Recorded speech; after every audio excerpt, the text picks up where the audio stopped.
out. Only pay for what you need. Liberty, liberty, liberty, liberty. This new Charmin Ultra Soft Smooth Tear is so soft and so smooth. New Charmin Ultra Soft Smooth Tear has wavy perforations that tear so much better for a smooth, more enjoyable go. Charmin, enjoy the go. This holiday season, Peacock has two perfect gifts for football fans.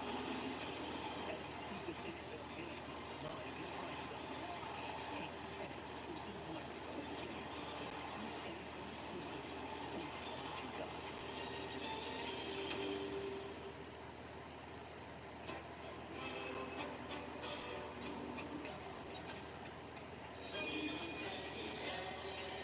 We interrupt football night to join a very special press conference from the North Pole.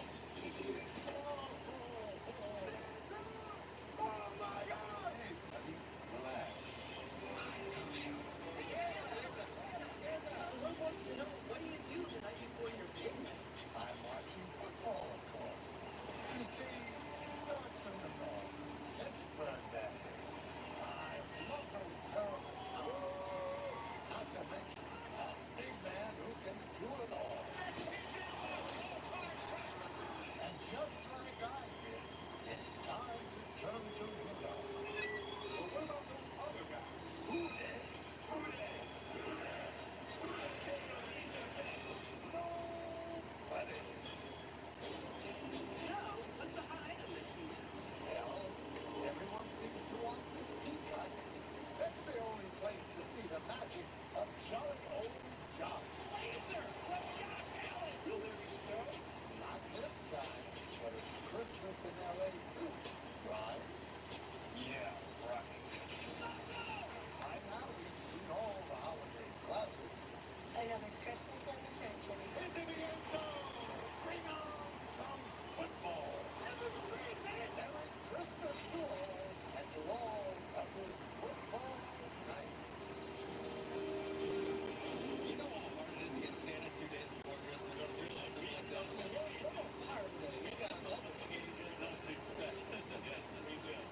Although it looks like Santa's everywhere.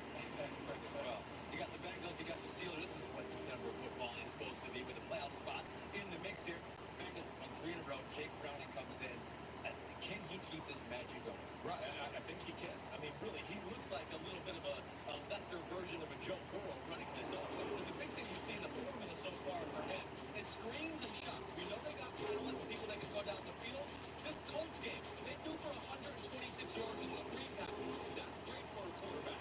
Joe Mixon off the play action, stretch the field, and then he works underneath. This guy right here, Chase Brown, man, he's got some rockets that can make it. He's a twin. He's a twin. He is. He's a twin. He's pretty good.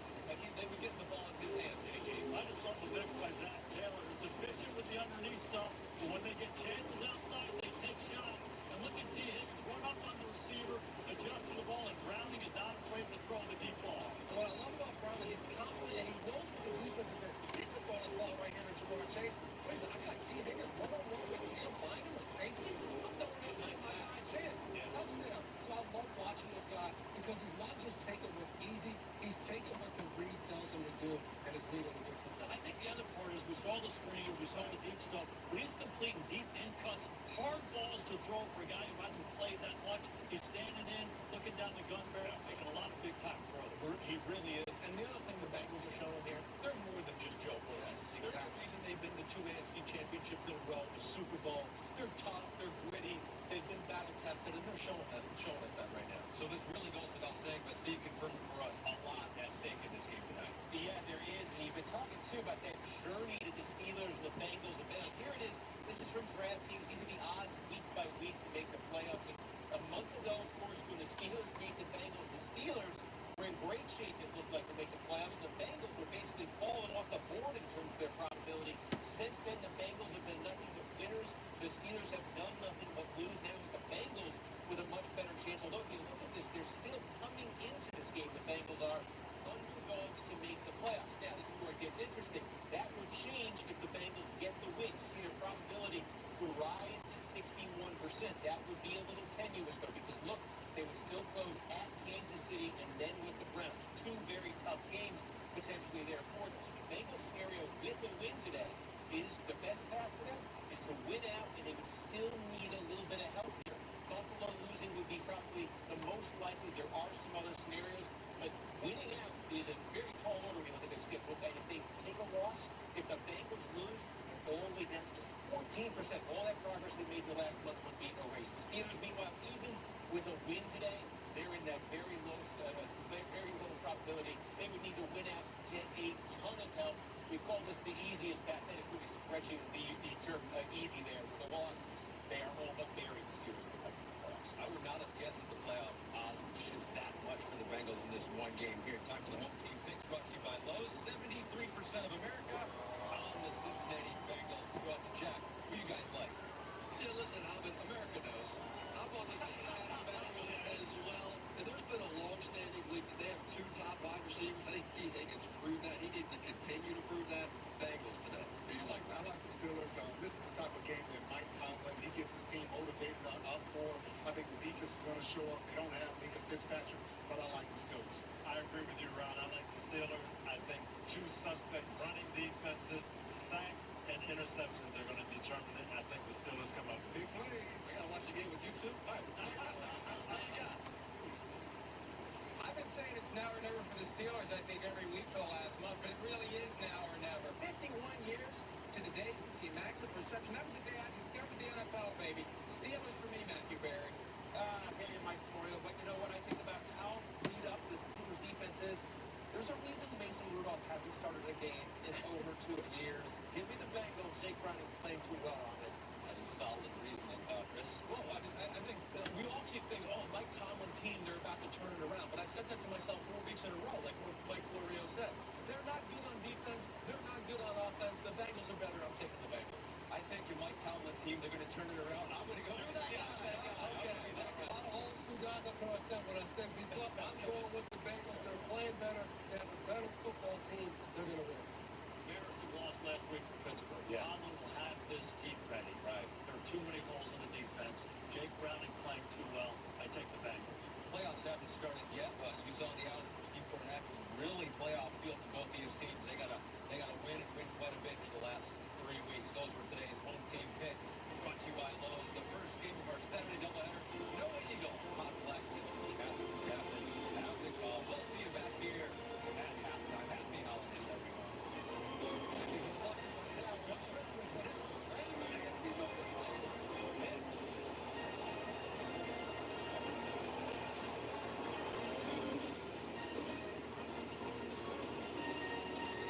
This has been the Monday Sunday Kickoff.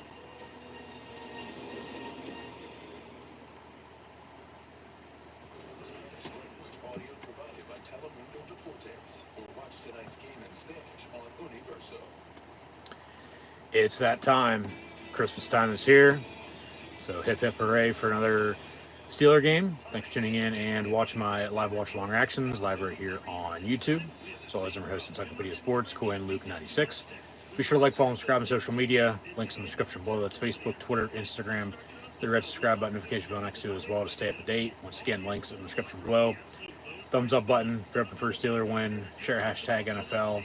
Hashtag as they are hosting the Cincinnati Bengals out of the AFC North in this final home game for the black and gold here in 2023, unless somehow, some way they make the playoffs, let alone get a home playoff game here 51 years to the day of the Immaculate Reception, December the 23rd, 2023. So yes, once again, thanks for tuning in and watching. Be sure to like, follow, and subscribe on social media. Links in the description below. Thumbs up button.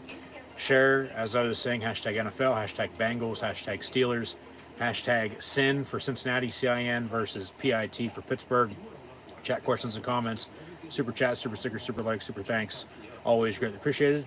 As this video is powered by Rogue Energy, HopeKThrifts, and Dead and Hungry, and we'll get more into those in a little bit. But of course, just in time for the holidays with Christmas Eve tomorrow and Christmas on Monday. So hopefully everyone has a Merry Christmas and Happy New Year, Happy Holidays once again if you're one of those people. But the Steelers season is hanging in the balance. So before the big man squeezes his fat white ass down everyone's chimney tomorrow night, he's going to call on the leader of the pack, as of course we all know Dasher and Dancer and Prancer and Vixen and Comet, Cupid and Donner and Blitzen. But of course, do the Steelers recall the most famous backup quarterback that they've had the past 6 years in Mason Rudolph, the red-nosed reindeer, as he'll start today for the Steelers for the first time in a little over 2 years. Last time was when they tied the Lions before Thanksgiving back in 21. Here we are 2 days before Christmas in 23. They go to number 2 to call the plays and run the offense. Hopefully they have a strong running game to help them out. Defense is making stops. Of course, relying on special teams, getting some points on the board as well. I think field position, along with turnovers, is probably going to determine this game. Of course, they met after Thanksgiving about a month or so ago. Steelers won by one score, 16-10. Steelers haven't won since.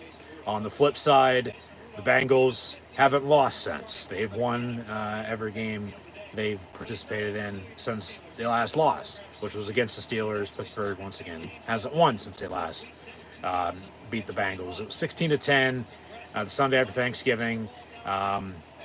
It was the first game after Pittsburgh fired Matt Canada.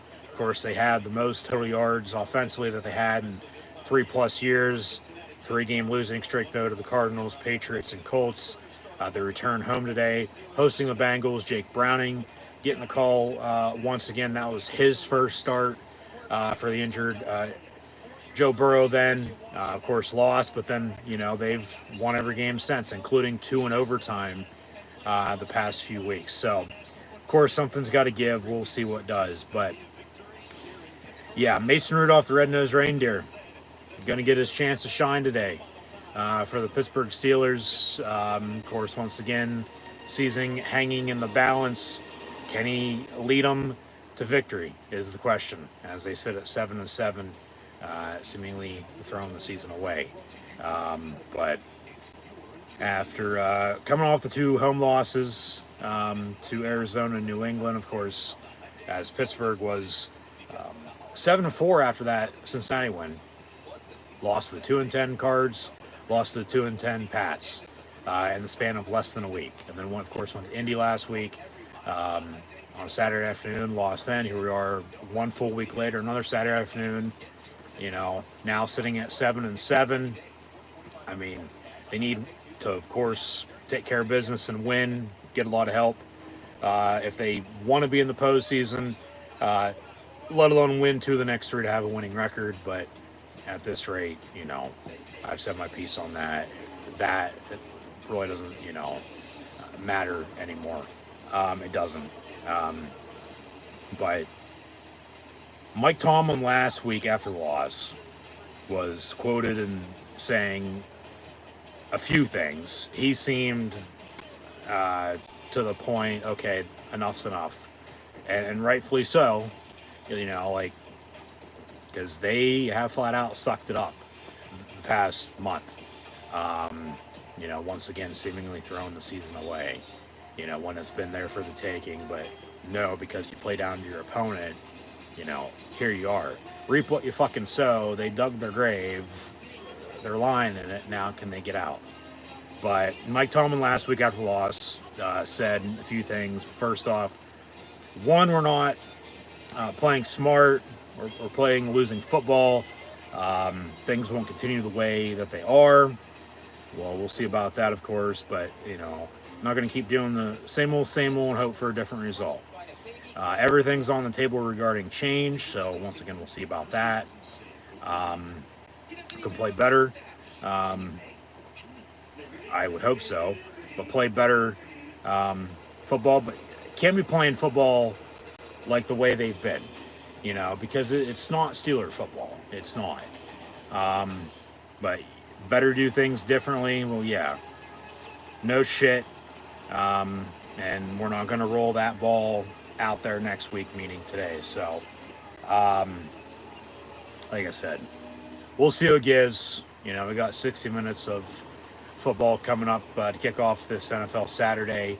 First 2 games today here, Week 16, after the Thursday night matchup with the Rams defeating the Saints. We'll recap that real quick and then preview what's to come tomorrow on Christmas on Monday for the triple header, and of course next week as well into the new year. But back to Pittsburgh, Heinz Field, Acrisure Stadium. Game on NBC here today at 4:30.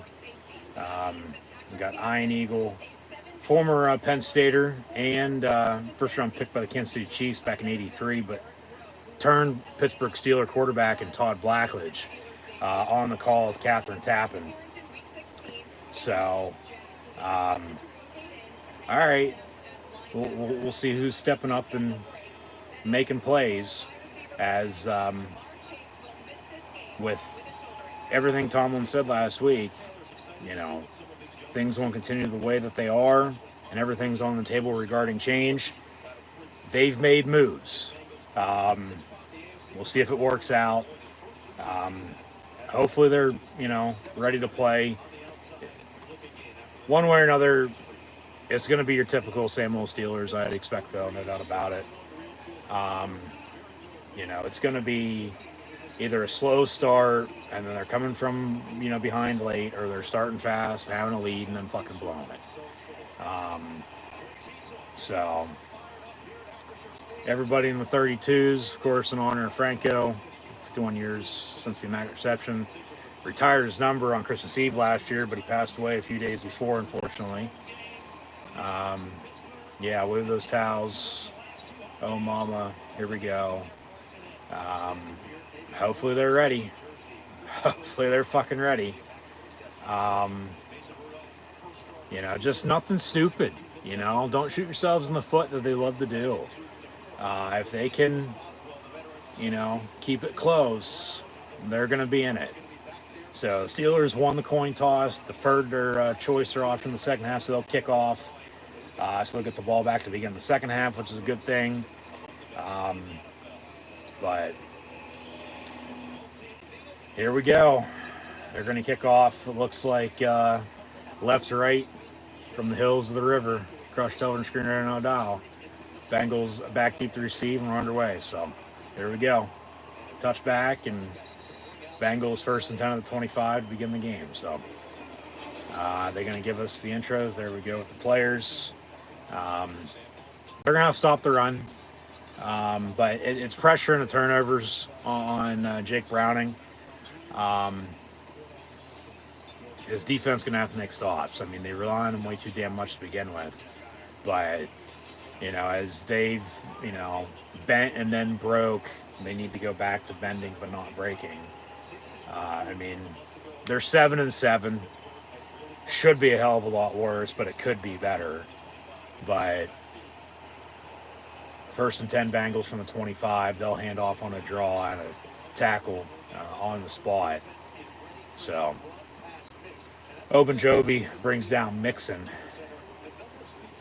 Of course, you have Cam Hayward and him in the middle. Watt and Highsmith coming off the edge. The backers, I mean, they've had a bunch of them this year just with all the injuries. And we'll get into that in a minute.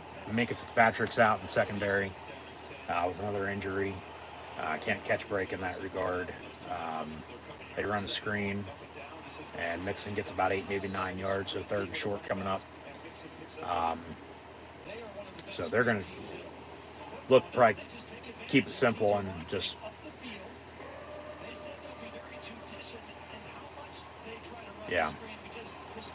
take what the defense gives you.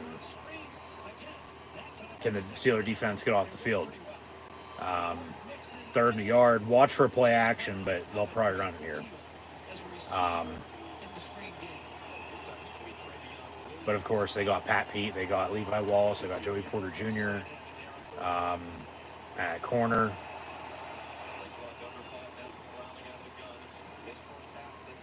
Of course, DeMonte KZ was ejected last week with a penalty. He was then a little too much for from the NFL, but suspended for the rest of the year.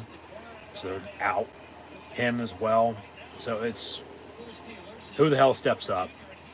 I mean, when you're activating players, as they have been for the most part, off the practice squad weekly at this point in time of the year, like, you're in a bad spot. Whether it's because you're playing bad, which they are at times, but then with all the injuries, from really at middle linebacker defensively, as Eric Rose in for Minka today, former Utah Ute. They play later on tonight in their bowl game, as bowl season continues in college football today as well. He's bounced around the league, been with Philly and New England. Pass almost picked off. So that 3rd and a yard, they got a first down. And then they lost 2. So 2nd and 12, that pass incomplete. Should have been picked off. But incomplete. Can they get off the field, get the ball here? Decent, field position and capitalize off of it. But they brought back Miles Jack at linebacker because as Landon Roberts in the middle, of course, remember, they lost Cole Holcomb, lost Quan Alexander. Run another screen, probably got away with a hold, but then they're going to wrap them up. So 4th down, they'll punt. It's still next man up mentality. It's really, at this rate, once again with injuries, who cares? Like, you play with who you have. They believe in them for a reason. That's why they're on the roster. But you just got to put it all together. Which they've been able to. That's why I said with the defense feels so fucking bad for them because of how bad the offense is. Because the defense is out there 50 minutes of the game. It might be a little bit of reach, but you get my point. They can't even, control the clock. Offense out there 3 plays and they're punting. Fair catch by Pittsburgh at the 8 or so. So here comes Rudolph with his nose shining so bright. Gonna lead the Steeler offense here today. Trubisky to back up as he started the past few games for the injured Kenny Pickett, who is still out with the ankle injury. Could return, next week or week 18. We'll see. Really probably just depends on what happens and, of course, how he's feeling. But, yeah, you'll have Rudolph, the quarterback, Trubisky backing him up. They got to run the football, though. It's Najee Harris. It's Jalen Warren. They released Anthony McFarland. So, they're basically down to 2 backs as they are at quarterback. We'll see if George Pickens blocks, as he does lead the team in receptions and receiving yards, But from drop hands to not wanting to block to, this guy or that guy who they don't get the fucking ball to. Go down the middle of the field, Rudolph to the tight ends, Freiermuth, along with Connor Hayward, Cam's little brother. Of course, Cam's up for Walter Payton Man of the Year award. So congrats to him. Hopefully wins it. And then, Darnell Washington, rookie out of Georgia. But it starts up front. This offensive line, just can't not do anything. And as Tomlin once again said, we're not going to keep doing the same old and hope for a different result. So, you can talk all you want, but can you walk the walk? We'll see how they play. Defense looking good early, but it's still a lot of football to be played. Long game. Remember last week, 13-0 lead, and then they give up 30 unanswered and lose. It's not how you start, it's how you finish. You got to be steady, though. You got to be balanced. You got to be consistent, which, they're not. They're, as inconsistent as you can get for the most part, 9 times out of 10. You know, can they move forward? Can they get a first down? Can they do this? Can they do that? Versus not being able to do jack shit. You know, the little things add up. So, can Mason Rudolph, the red-nosed reindeer, lead the black and gold Pittsburgh Steelers to a Christmas miracle today? They'll start off 1st and 10 from the 8-yard line out of the pistol, and he'll toss to Najee Harris near side, and he gets about 6 yards of the 14-yard line. So, all right, manageable, 2nd and medium coming up. But, yeah, hey, we are. But just once again, the little things add up. Keep chopping, keep inching forward, and just nothing stupid. Don't turn the ball over, okay? 2nd and 4, Rudolph going to throw for the first time. Slant caught. Pickens out past the 40, 45, 50. He might be gone. And he will be in the end zone. Touchdown, Steelers. 2 plays and an 86-yard passing touchdown from Rudolph to Pickens, and they have an early 6-0 lead. Now you have momentum on your side. A 2-play, 92-yard, 52-second touchdown drive. And the crowd's come unglued. They love to see that. Hey, nobody was in front of him to block for him, though, so I don't know if they would have blocked for him. I would hope so. He didn't block for Warren last week, but I think for the most part, we can forget about that as he hugs it out with Mike Tomlin. He knows, as much as we do, all of them in general, they need to be playing better. You know, Boswell's extra points up and good. Steelers lead the Bengals 7-0 with 10:45 to play in the first quarter. Simple fucking, you know, slant. And he's off to the races. Boom. Couple missed tackles by Cincy, but quit looking behind. Just fucking run. You know, as long as you stay in bounds, get in the end zone. And that's the thing with Rudolph. I mean, he slung it at Oklahoma State. He did. 3rd-round pick by Pittsburgh back in 17. Been in the league. Only with Pittsburgh. He's been a backup. I mean, he started, you know, number of games. You know, has a 5-4-1 overall record, but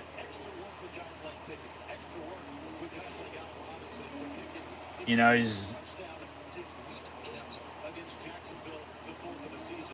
never really had wow, that's hard to believe. That's Pickens, at the same point in time, it's not. That's Pickens' first touchdown reception since week 8 against the Jags. That was 2 days before Halloween. We're 2 days before Christmas. It's been 2 fucking months since he's caught a touchdown.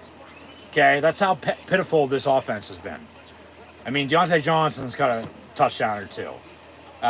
You know, Freiermuth had the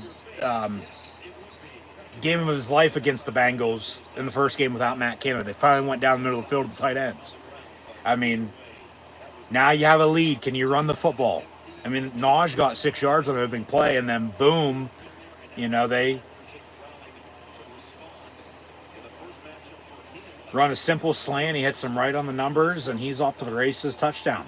So, I mean, he's had his chances as they've overall this season had their chances to do this or that and put it all together, and they're still, you know, 7-7. Like I said, could be a hell of a lot worse. Should be better than what it is, though. But you win, you lose. Last time Rudolph started, they tied. That's sort of when the Lions started to turn and, you know, are in, you know, point in time position they're in now. And with a win this week, they can clinch the NFC North for the first time since 93, going back 30 years. So we'll get into the rest of the NFL later. But, I mean, hot start by Pittsburgh. Defense got off the field after giving up a first down or 2. And then the offense goes 2 plays and scores a touchdown. So you got to build off of it, though. You can't just do one thing and then just hold steady and stay back. No, you got to keep at it. 2nd and 9, Browning's pass caught. And then maybe dropped. No, they say caught, but short, 3rd and 3. Looks like the Crocodile Hunter, his son, Somebody help me out. Steve Irwin, his kid, Trenton Irwin. Yeah.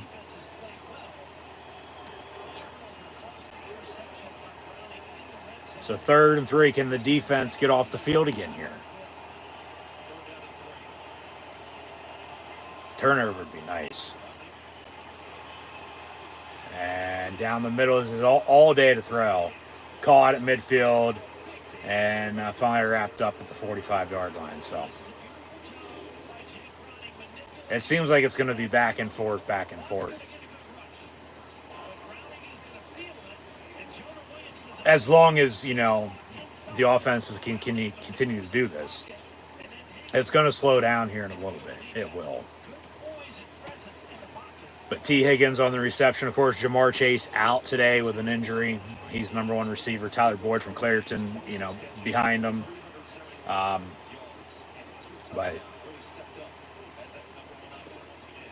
handoff. Chase Brown from Illinois ran hog wild against Penn State a few years ago in the 9 overtime game. Still in orange with the Bengals, going up against another favorite team. So hopefully they can stop them today. But second down coming up here for Cincy.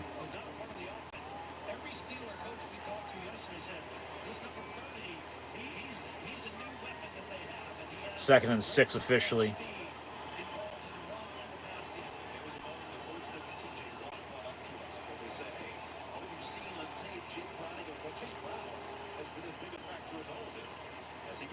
And Browning going to throw again. Gets drilled as he gets rid of it. It's caught. Should have been picked off, but he got hit by Hayward, it looked like. Or maybe it was Adams. It was actually Isaiah Loudermilk. And then because of the hit, balls like deflected. It's just, coming down from the sky, and he somehow found it and caught it, and Pittsburgh couldn't, so they get a first down out of it. Follow the football, especially on December the 23rd. Pass far side caught, and then some new Steelers with different numbers, so bear with me. Miles Jack's back. He's normally wearing 51. He's wearing 16 now. So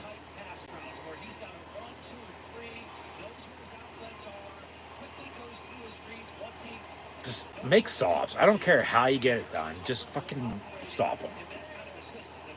Since he's going on a, close to a 5-minute scoring drive here. Quick bubble screen to Boyd. Maybe a hold, but he gets a first down. Pushed out by Pat Pete.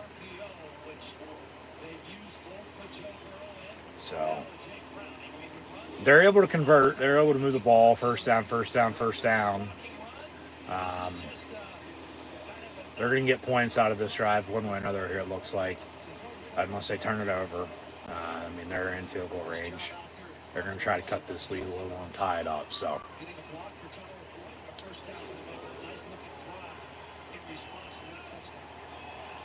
come on, defense.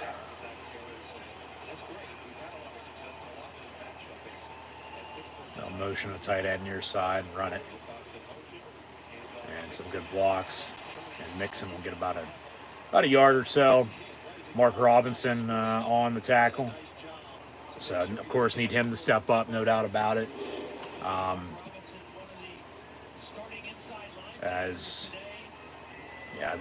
linebacking core, they've been through a lot. They've lost a lot this year. Todd Blackledge, I know you know, but from just not the games, but the injuries have piled up. They haven't been too kind to Pittsburgh this year. Ooh, boom. Pass, you're going to throw a flag on that and eject them and then suspend them? I don't fucking think so. Pass was behind, fell incomplete. Highsmith then hit him. So 3rd and 8. Can they get off the field, force the field goal? Is the big question. But KZ's hit last week. it was just in time. Boom, a big hit. They threw the flag as it looked like helmet to helmet. It wasn't. It was shoulder to shoulder. But, the NFL is, of course, National Football League. Not for long, but it's also, is that pass going to be picked off in the end zone as he threw it up, hoping to throw it out of bounds, but it was picked off in the end zone by the Steelers. Patrick Peterson, and they'll have a touchback, 1st and 10 at the 20, so they get off the field, and Bengals don't get anything out of that. They went 5 minutes and nothing. So now they have a 7-0 lead, and they're going to try to capitalize off of a turnover and have even better starting field position than they did on their last drive. So don't tell me they can't score again. Timeout, 1st and 10, Pittsburgh going to come back up 7-0, going to try to capitalize off the INT. But no, the NFL is no fun league. They threw the flag. All right, they ejected him. They didn't need to suspend him as they did, but they did. He's going to be eligible to come back for the playoffs if they make the playoffs. And then hopefully, of course, they're healthy at these other positions too. At that point in time, if they're even there. But of course, first things first, take care of business. Today, rest sort itself out. They need to win and get a lot of help though if they even want to be there, like I said earlier. Let alone win 2 of the next 3 to have a winning record. But they're 7-7. They win out. It's 10-7. 2 of the next 3, 9-8. But you lose 2 of the next 3 or lose out. It's a losing season, which they haven't had since 2003. But I'll digress on that. We'll see how unfolds here. Starting good though. There is some optimism if you want to call it that. But the early lead, hope's probably a better word. Now, defense gets you a turnover. Can the offense capitalize? So run the damn ball, work some fucking clock. They just did, but got nothing out of it. So, help out Rudy with the run game. Of course, let him do his thing. Let him air it out, let him throw it, let him chuck it around. Whether it's more slants, crossers of some sorts, seams down the middle, deep ball on a go route. Just you work the screen game in. I don't care how you get it done. Just fucking find a way to win this game. Hold this lead. Normally they do hold the lead. Last week they couldn't though because they lost momentum. This season, for the most part, it's been about Pittsburgh not being able to maintain momentum. They can't keep it on their side. Well, they got the field on defense early, went and drove and scored. Defense gets you a turnover. So you have all the momentum, that's in this game right now on your side. Can you keep it? Because you got it. Handoff on a draw, Najee Harris. And he gets another 6-7 yards up the middle. So, get back to, the ground and pound. Steelers football. Run the damn ball and play good defense on special teams in order to win. They possible play, whether they're winning or losing, they're doing the bare minimum. It feels like. But 7-3. Kenny Pickett on the sideline today has been up in the booth the past few games with the injury. Got surgery on his ankle. Still out. That pass caught. Rudolph to Robinson. First down Steelers. So 4:09 and counting to play in this opening quarter.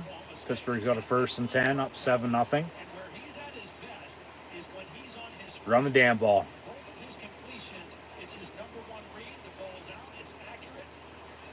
And you look at it, you think about it. If he can get the job done and they're in a good spot with them, there's going to be a lot of I'm sorry's to Mason Rudolph. Handoff Warren. It all depends on the situation, though. It does. He never really got his chance. I mean, Joe at best. You know, he's shown signs, but the thing is, people will say he's never really got his chance. Well, now's his time to shine. His name is Mason Rudolph, okay? Rudolph, like the reindeer. Here we are 2 days before Christmas. I mean, with an early lead, momentum on your side, hopefully you can build off of this. 2nd and 7, Pittsburgh from the 43. They'll toss Najee Harris and got a 3rd and 5 coming up. So about 2 and change to play in this opening quarter. Pittsburgh got a 3rd down, their first 3rd down in the game, actually. Because remember, they went, 6 yards on a run in the opening play. Next play was a touchdown. Defense gets the interception, so they're trying to capitalize off of it. But, from the run and the first down pass, a couple more runs. Here we are, 3rd and 5 from the 45. Rudolph out of the gun. Going to dump it off Jalen Warren. And he gets a first down out past midfield.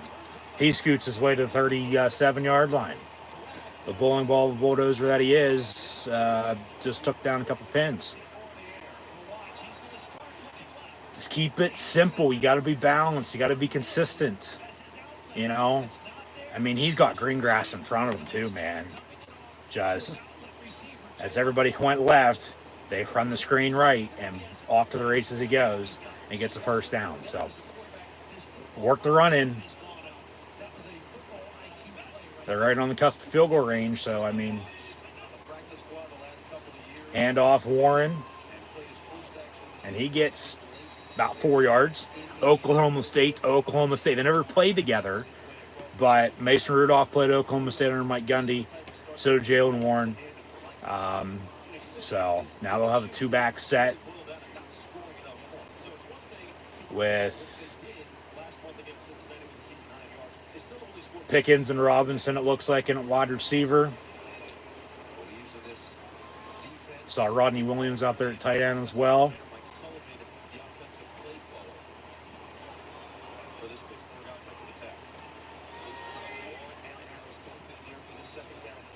Rudolph far side, high, but brought down by Robinson to the 20. And they will say catch, first down, Pittsburgh. They're knocking on the door. About to enter the red zone. So pop those Heinz ketchup bottles. Whether it's off on the side or on your, whatever the hell you're eating this weekend for Christmas. You got to punch it in. You got to score. You got to get some points out of this turnover. This will probably be the final play of the quarter, I might add, too. 1st and 10, Pittsburgh. Got to go. From the 19 officially. 3, 2, 1. They call a timeout. Oh, my fucking God. All right. They say it's all right. Timeout. They're set, I guess. What to do, but I mean, it's a burnt timeout, though. You'd like to have later, if possible. So they'll take a timeout. 18 seconds to play in the opening quarter. And they got a 1st and 10 at the 19-yard line after the timeout now. So looking good here early, no doubt about it. But the same, was said last week, and then they, blew it. So even with the lead, even with momentum, they got to play a full 60. They can't play just the first quarter of the first half, let alone if they're down and coming back, as they always love to, and then, just play the second half. That's it. They are a second half team. At times, though, they've shown signs. Okay, we're going to start fast, but then hold steady. I'm not doing anything until late. This is sort of how it played out last week. Because remember, got help from the special teams, and that blocked punt, and then play later punched it in. Najee Harris on the run inside the 10, down at the 6. And they got a 1st and goal to begin the second quarter. They'll switch ends. They'll be going from the rivers to the hills. Up 7-0 now. Punch it in. Keep running it. Keep fucking running it. Yeah, Browning's probably regretting that interception. I mean, it looked like a throwaway. It was going to be, thrown out of bounds, thrown in the back of the end zone. But a lot of hang time on it, and It came down inbounds in the end zone. The Steelers picked it off. And now they're about to go 80 yards and score off of it. So, I mean, I'll take a field goal if it comes down to it, if you can't punch it in. But now you got a first and goal at the 6-yard line. Don't tell me within the next 4 plays you can't score a touchdown. Okay? But time and time again, going through the motions they love to do, you know, they've gone down to the 1-yard line, they can't fucking punch it in. You know, let alone, you know, have a 4th down, whatever, you know, inside the 20, and then they still can't convert, let alone score, and they don't get any points out of it because they don't even kick it. You know, so we'll see. You know, it's, you know, of course, one play, one drive, one quarter at a time. They're going to, you know, try to go 2 for 2 here and, you know, tack on their lead and try to, of course, put the pressure on Cincinnati, not on themselves, that they love to do. But it's still early. Still a lot of football to be played. They got to put the pedal to the metal. They got to, you know, shove it down their throat. They do. I mean, they got to, you know, tell everybody else that, hey, the way we're playing now, you know, we're not who we, you know, were during this 3-game skid. As Tomlin said earlier pregame, you know, we're not bringing that baggage, you know, with us. That's then. This is now. Take care of business. The standards.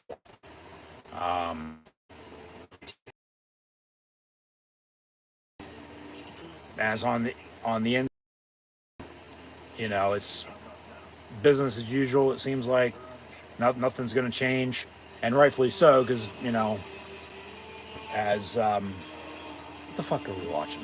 What commercial is this? Good God. Yeah, caveman can do it.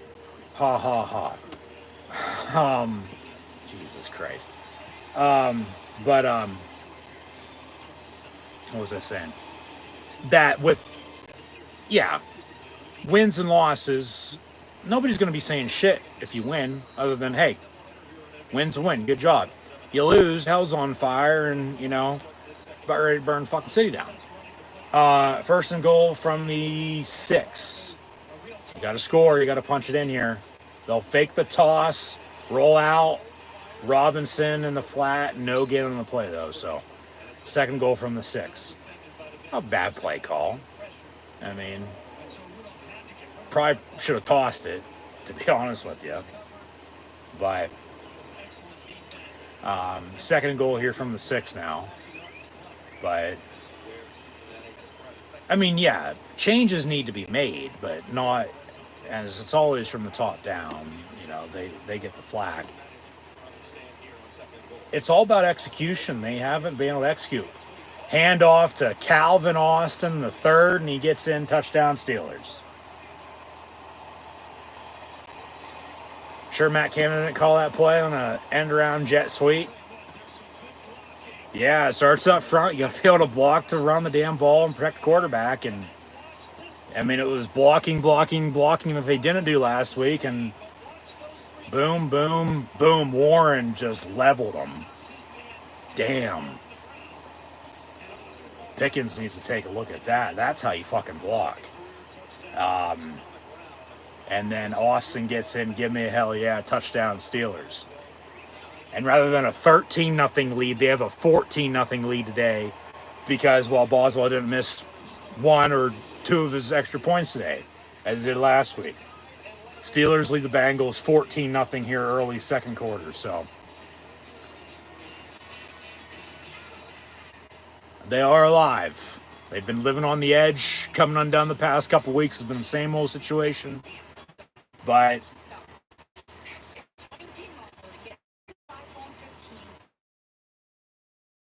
seems like Steeler football. I think it'd come down to, okay, it's, you know, going to be once again 2 days before Christmas. You know, they love being pressured back up against the wall. Now let's go out and play. Let alone Mason Rudolph and a quarterback.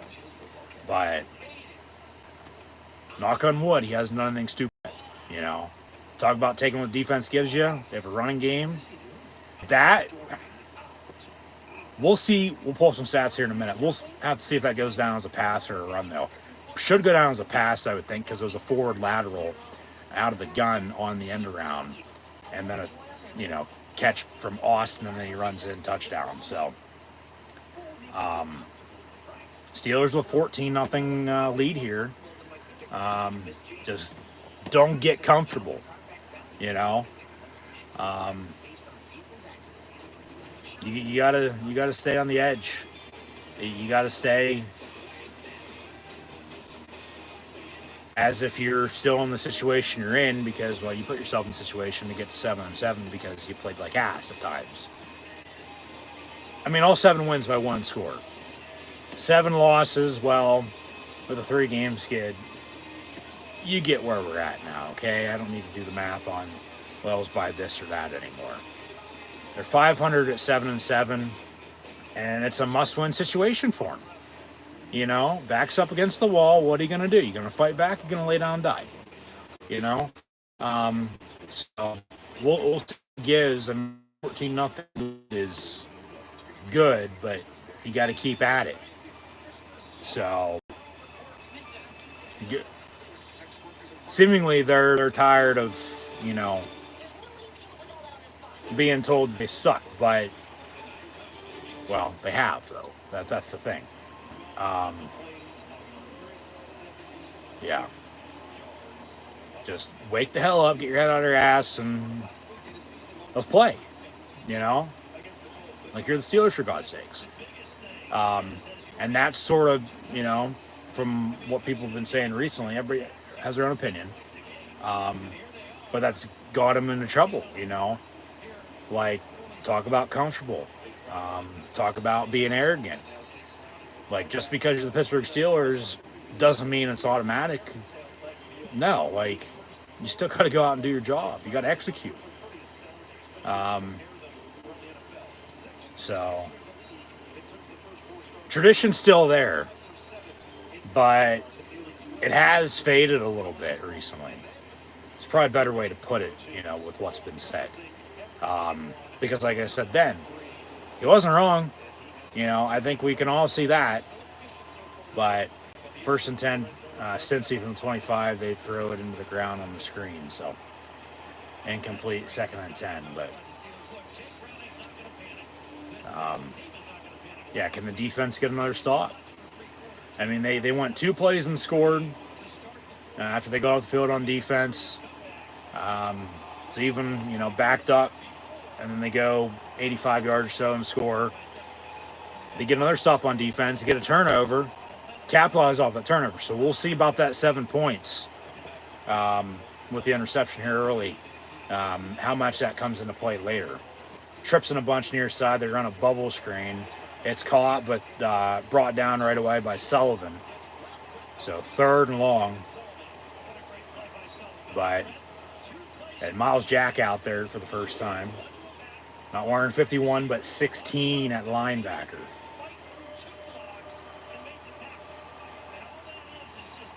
But see with the Steelers the past few years, they decided to release him. He actually retired, and then they brought him back. They didn't call timeout. Yeah, Bengals with timeout. 3rd and 11 coming up. So just, gives Pittsburgh time to get even more juiced up.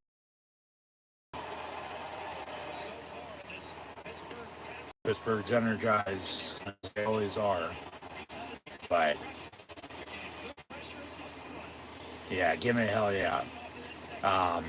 As they have a lead, and the defense is not out there, they're going to make the stops that they normally do anyway for you, and then the offense not be able to do anything, but here we are. They are. So, but it's early. It's the same thing as it was last week. And then 2nd quarter rolled around, and then Colts came back the whole entire 2nd half. The rest of the game was theirs. I mean, this is the Steelers' game, let alone next week and the following week. They go to Seattle and Baltimore to finish out the season. Last home game today. But game and season to lose. Balls on the ground. Got a couple flags on the play. Bengals recover as TJ Watt got to him. It'll be 4th down. But there's flags on the play. Got a hold on the offense. Penalties decline, so the sack's going to count. 4th down. Yeah, TJ Watt got to him. Got away. He got back to him with Ogunjobi and Adams. Ball comes out. They recover. 4th down. They're going to punt. Steelers getting the ball back with a lead and momentum on their side. So run the damn ball, work clock, add on to this lead. And guess what? You're going to get the ball back to begin the second half. So maybe they block another punt. Ooh, just about.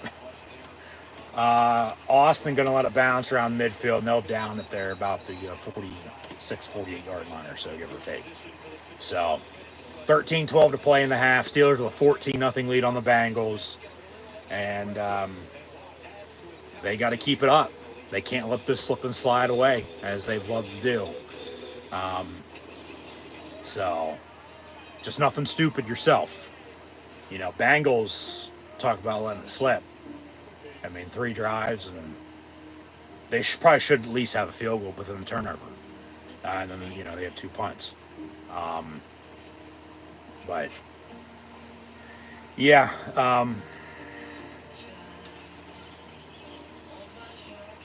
14-0. You're getting the ball back. Short field, I might add. Ball's going to be right around midfield.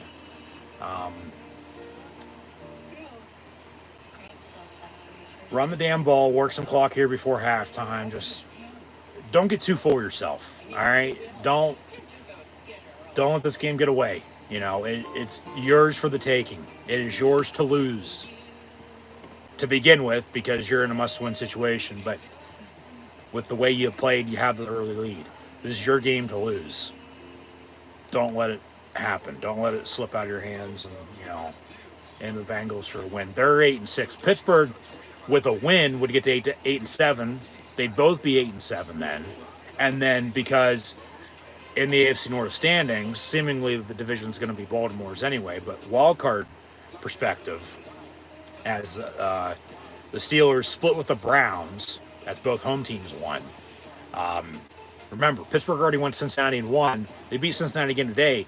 They'd sweep the Bengals, have that, you know, lead over them, you know, if it came down to it for a spot in the playoffs. Depending on what else happens, though, too. You know, because, of course, why the games were played inside on paper, inside of the field. But, yeah, don't let this game, you know,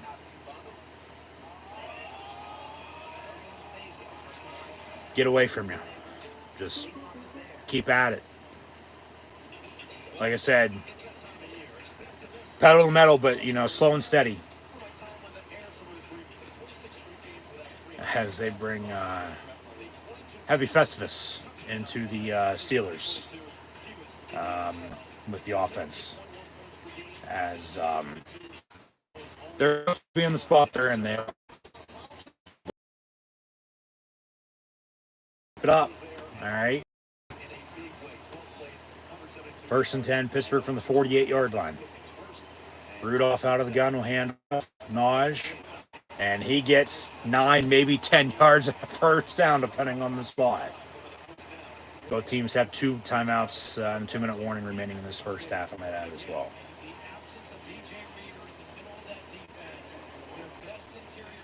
Keep it up. I'm telling you.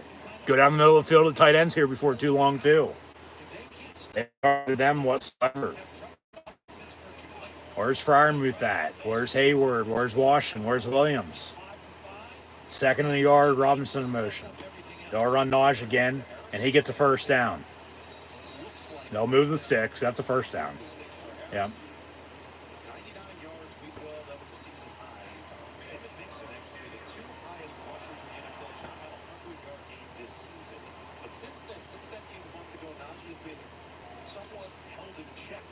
One thing at a time here. One thing at a time.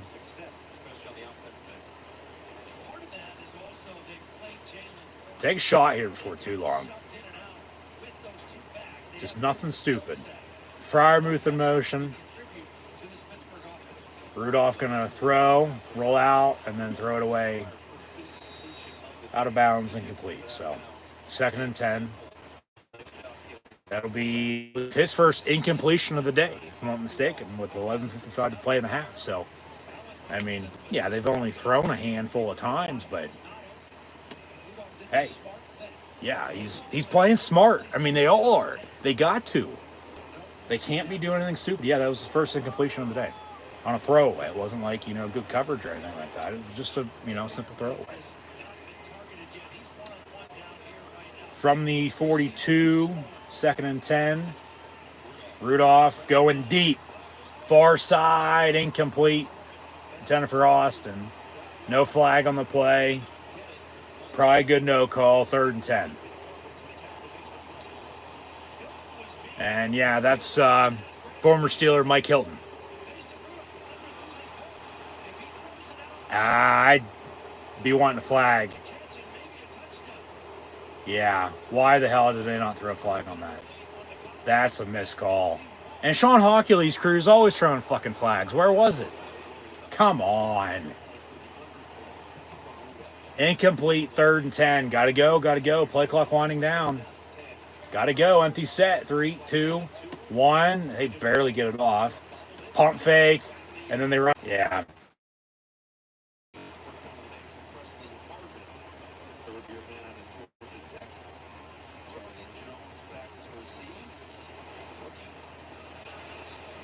Steelers' first drive in which they don't do anything. They're off the punt, and Presley Harvin in his blue suede shoes booms it deep to about the 7-yard line. So that's where the Bengals will start 1st and 10.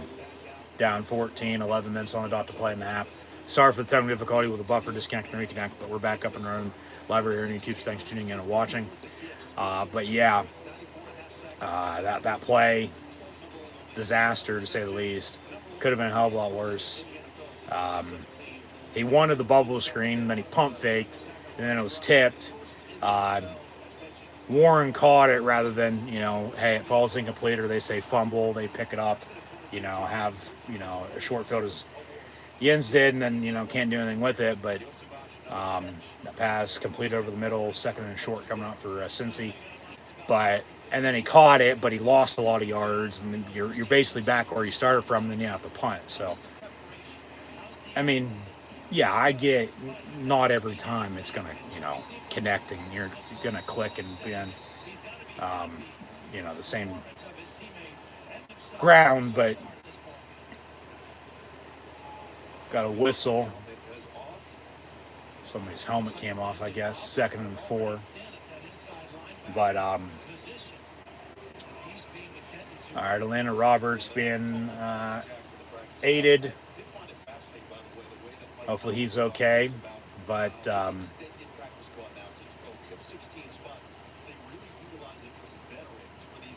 yeah, they have. What was I going to say? They, yeah.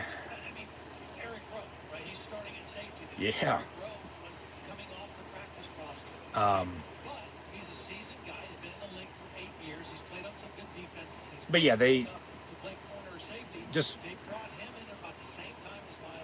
can't let it be a repeat offense. Okay, they just got to keep at it. Not everything's going to be on your side all the time. You gotta fight through the adversity. To put it nicely. But 2nd and 4 for Cincy here from the 13-yard line. Handoff down.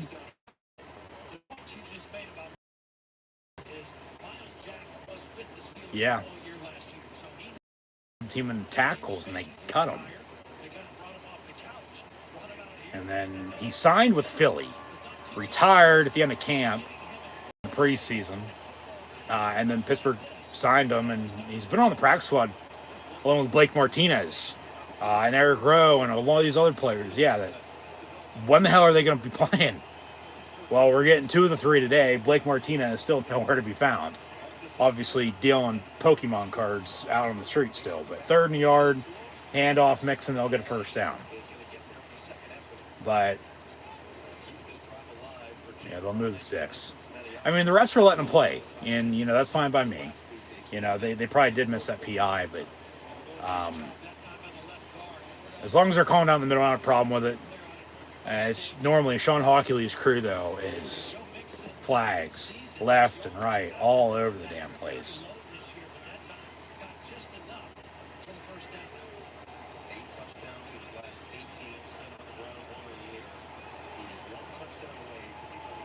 From the 18 now, 1st and 10 for Cincy. Browning looking to throw, and Highsmith off the edge almost got to him. It's picked off again. Eric Rowe at the 40. He's got some blockers. 35-30, 25-20. Still inbounds down at the 15. The pressure from Highsmith. He almost got him. Thought it was going to be a strip sack, but then the pass is picked off because Rowe undercuts throughout, and now they got to make him pay again with the interception. They got to capitalize off this turnover and extend their lead. 17-21 nothing. You got an extra short field now. Short field couldn't do anything. Now it's going to be half that on the return. You got to score. You got to score. Yeah. Should have been sacked, but I'll take the interception.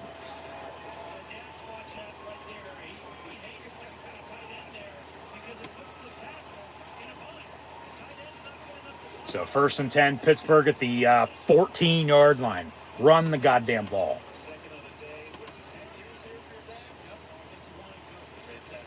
Rudolph in the end zone, incomplete, intended for Deontay Johnson. 2nd and 10.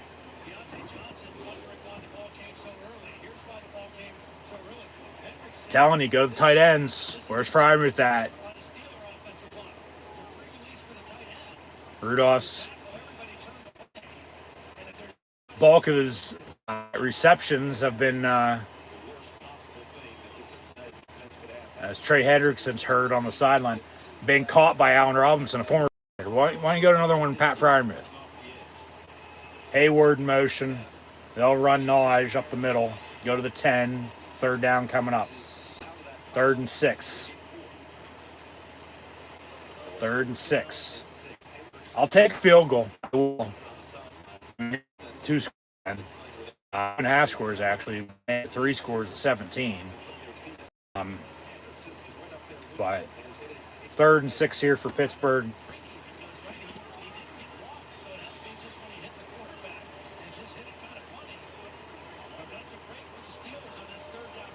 Telling you, go tight end. Why not run a screen? Rudolph gonna tuck it and run, and he'll get the 1st down. 1st and goal, Pittsburgh at the 3, and they're loving it. Mason Rudolph, 2 days before Christmas, about to lead the Steelers to another scoring drive here in the 1st half. Little Elway helicopter tackle. 1st and goal, Pittsburgh at the 3. You got to score. Come on, punch it in. Where's the wing T at when you need it? They'll motion Robinson. Handoff, Naw. Harris gets in. 51 years after a different one scored on the Immaculate Reception. Touchdown Steelers. 20-0 Pittsburgh. 7:07 and counting to play in this 1st half. And yeah, well, Bengals are going to need more than a jet airliner to come back and make this game, worthwhile for all of us watching, but interesting. Knees down, but that ball's across the goal line, so to speak. Touchdown. As all scoring plays are reviewed, that should stand, be confirmed. Touchdown Steelers. And it is. Boswell's on for the extra point. Kick's going to be up. Kick's going to be good. 21-0 Steelers as we near halftime. Where the hell has this been all fucking season? You know, especially when they've needed it.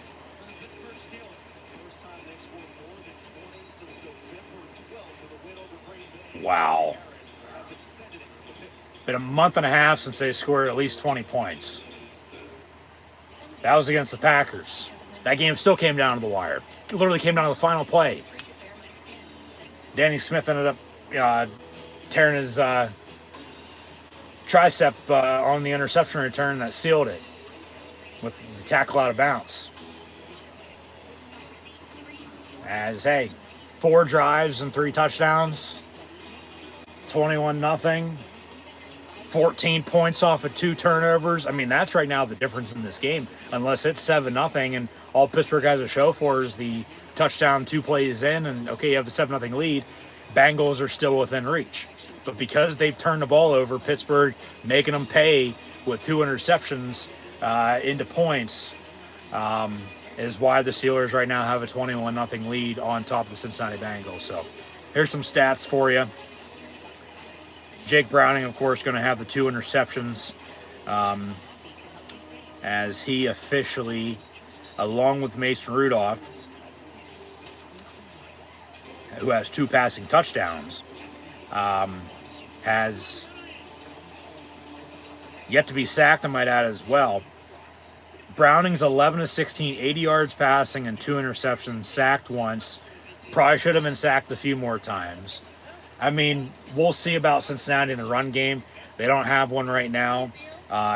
Chase Brown, 2 carries, 7 yards. Joe Mixon, 4-4. I mean, you're down. You really don't want to abandon the run, but they're going to be throwing.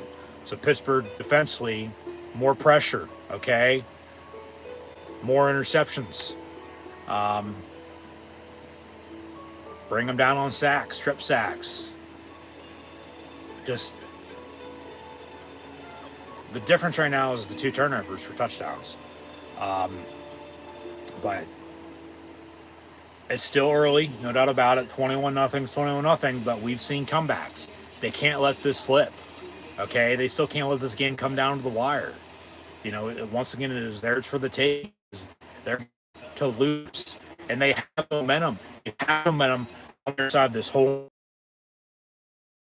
something all season long. Once and they can't keep it. Today, they're keeping it, you know, which is a good thing. But, you know, don't be surprised Cincinnati, you know, still comes back here and does something, makes it a little interesting because Pittsburgh can't do this or that. Touchback on the kick. But, you know, of course, going to want to, of course, get out of here early and bearing any injury, you know, stay healthy. And then, you know, get show on the road and get on next week. I mean, because they're still in the thick of it. They are. They need to win, but they need help because they've, you know, hurt themselves. But it's still first things first, take care of business. Then you worry about the rest. And hopefully it'll work itself out. But 1st and 10, Cincy from the 25-yard line.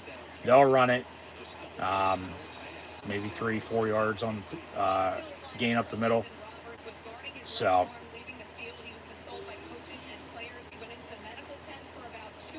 Atlanta Roberts is doubtful to return. So somebody's going to step up. It's probably going to be Miles Jack. He's the one calling the shots. But second down coming up.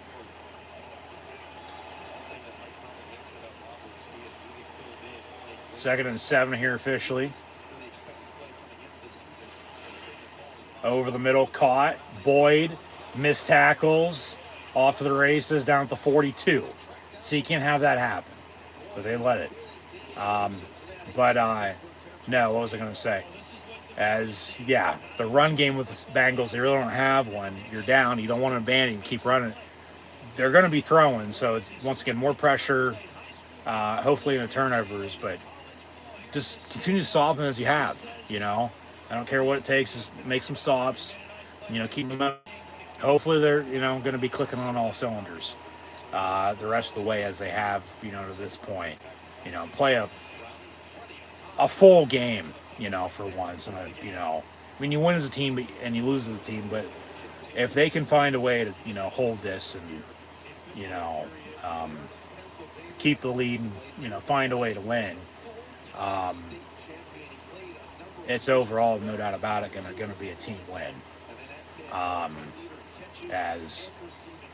They've put themselves in a tough spot the way they played, no doubt about it. I mean, but now's the time, if not now, when, you know, dig themselves out of the hole. So, I mean, Bengals are in a hole down 21-0, slant over the middle, caught, and they're inside the red zone just like that.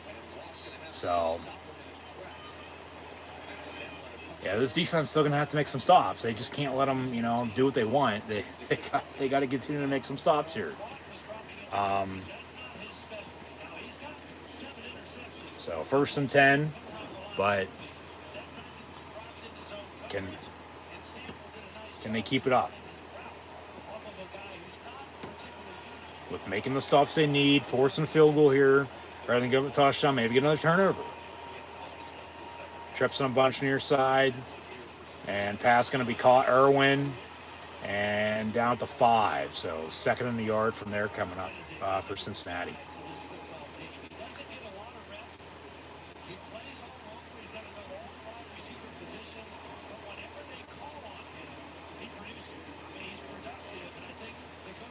Watch Joe Mixon.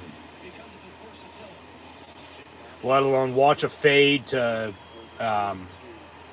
either Higgins or Boyd.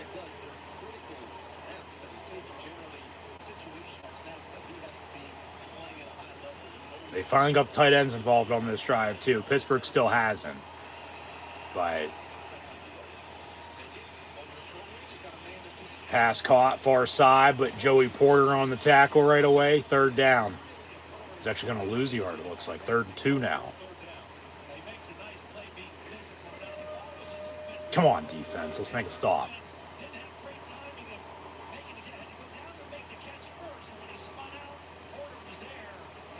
And Joey Porter on the tackle.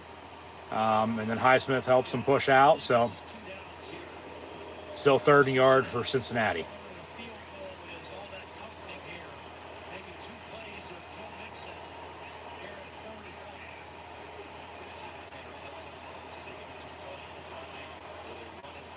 Might have got just enough to pass the spot. It looks like he's going to be about half yard short. They might have to bring Changing out for a measurement. They say 4th and inches. Cincy going to go for it, or are they going to kick a field goal? I mean, you got to get some points, but you got to. Of course, as you're down 21, get more than the 3 normally probably would take in a closer situation. 4th and inches, they might let the play clock wind down, call timeout, and then decide. Yep. Timeout Bengals. 2:19 to play in the half, so they'll have 1 timeout left. Of course, 2-minute warning. Pittsburgh with 2 in the 2-minute. But actually, the Bengals are going to challenge whether he was short of the line of gain or not. All right. Very rarely do you win a challenge for, spot of the ball. I mean, the most they're going to do, unless they have a clear-cut, shot. Of course, you have to find indisputable evidence to return it. Is, okay, move the ball up so many inches, bring Changing out and measure it. Still going to be short, it'll be 4th and inches. He's buying himself some time. I mean, he loses the challenge, loses a timeout that he would have called anyway. You have 1 challenge the rest of the way. That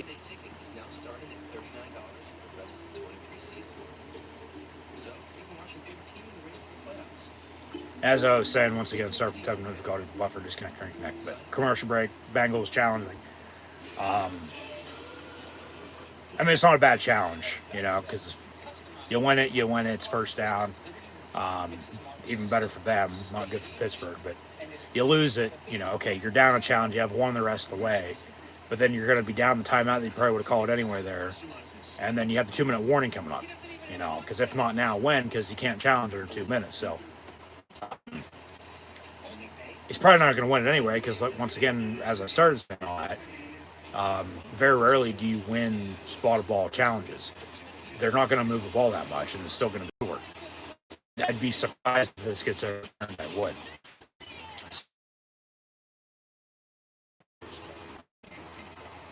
But right now it's 4th and inches for the Bengals. If it's still 4th and inches for the Bengals, what do? Go for it, kick it. I mean, like I was saying, you want your points, but you do want to score.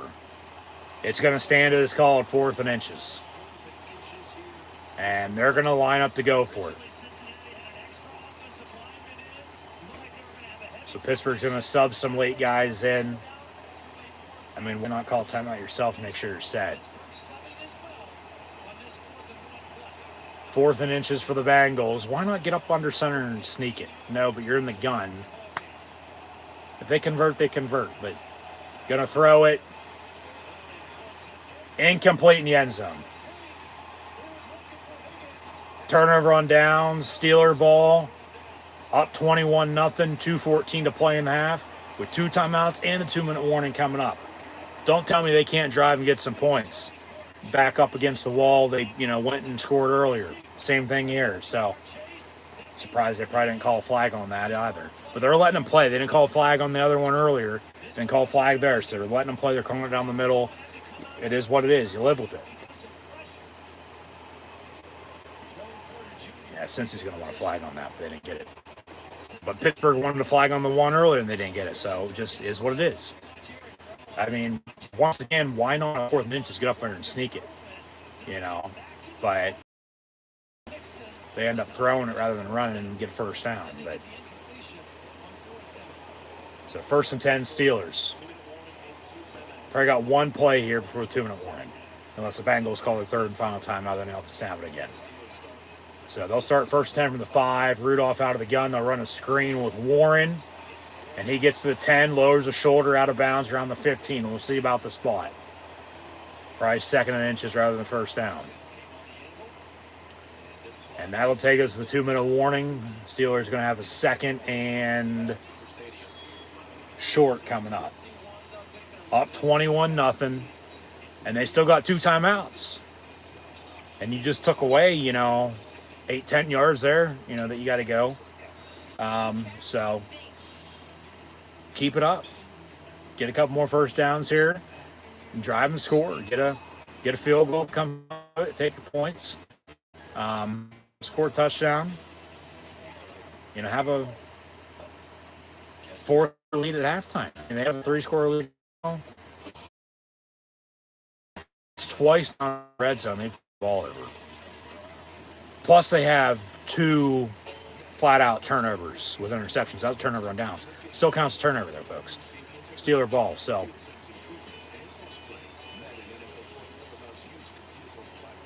yeah, they've had their chances, but Pittsburgh's just playing better. They are. Which, is, but it's not surprising because we've seen them play like this. But then we've also seen them play the way they've played when they've lost. There's no in between. Like, your record says exactly who you are. They're 7-7 right at 500. Could be worse. Probably should be worse. But it could be better. Probably should be better, too. But it's what it is. I mean, they're in the spot they're in because of the way they play, Not every game's a, win. It's not decided on paper, decided on the field. If it was decided on paper, everybody's favorite team would be undefeated and winning every championship on earth.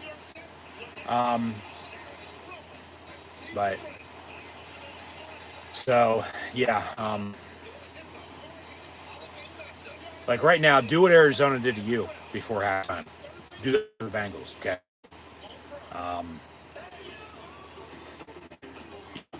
Just go drive and get some points here before halftime. Remember, they're going to ball back to begin the second half. Lead, you're going to.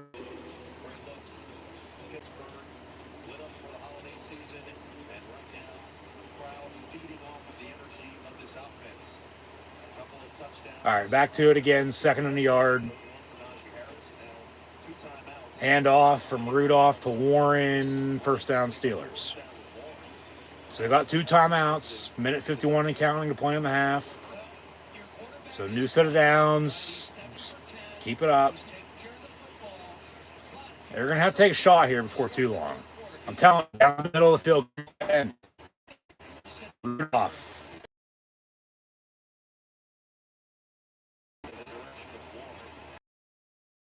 So $1:36 and still 2 timeouts, up 21. I mean, if you don't get anything out of this, all right, you still got a 3 touchdown lead. And you're getting the ball back at the beginning of the second half. But, you know, when you start good on this drive off of another turnover, that you've already capitalized off of the other turnovers for points, and, you know, you got, yeah, a whole length of the field to work with, but you got time and timeouts on your side, you know, you should be able to move the ball a little bit. I mean, credit the Bengals defense for making some stops. That pass going to be incomplete and 10 for Pickens. So 3rd down and 10. I mean, well, they got a timeout, so even if you fucking run it, they can call it and get the ball back. So you're probably going to want to air it out and hope for the best. Just nothing stupid. Don't turn it over. No pick six. No. I mean, if you chuck it deep, which don't be surprised they do go deep, you know, you still turn it over. It's as good as a punt. You know, you flip the field. They'll probably run a fucking draw or a screen. But yeah, that's the other thing too. It's you throw it and it's incomplete. The clock's going to stop. They still have their timeout. So they're going to throw, and it'll be caught. 1st down, Steelers near side. Pick up 11, the DJ, Deontay Johnson. And he got out of bounds. Clock stops. Minute 26, still got 2 timeouts, no set downs. Telling you, middle of the field, where's fucking Freiermuth at, man? First play of the game against the Bengals a month ago. They went down the seam to Freiermuth for about 25 yards. He ended up having about 10 catches, 100 yards that day. Hell, nothing so far. Get him the ball. He's open. Oh, my fucking God. Incomplete. 2nd and 10. Got a flag on the play, though. It might be a defensive hold. But they'll call a hold on the Steeler offense. So, replay the down.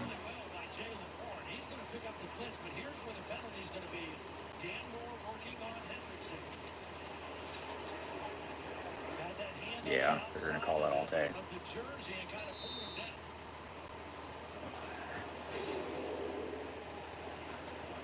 Pulled him down, slipped and fell. What the fuck he ends up to today? 1st and 20, back of the 16, so now they're going backwards. And Rudolph, incomplete on the screen to Warren. So it's 7-20.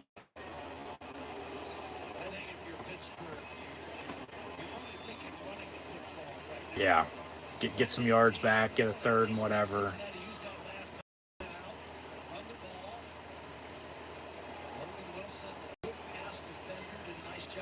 Tomlin's in the refs here, and rightfully so.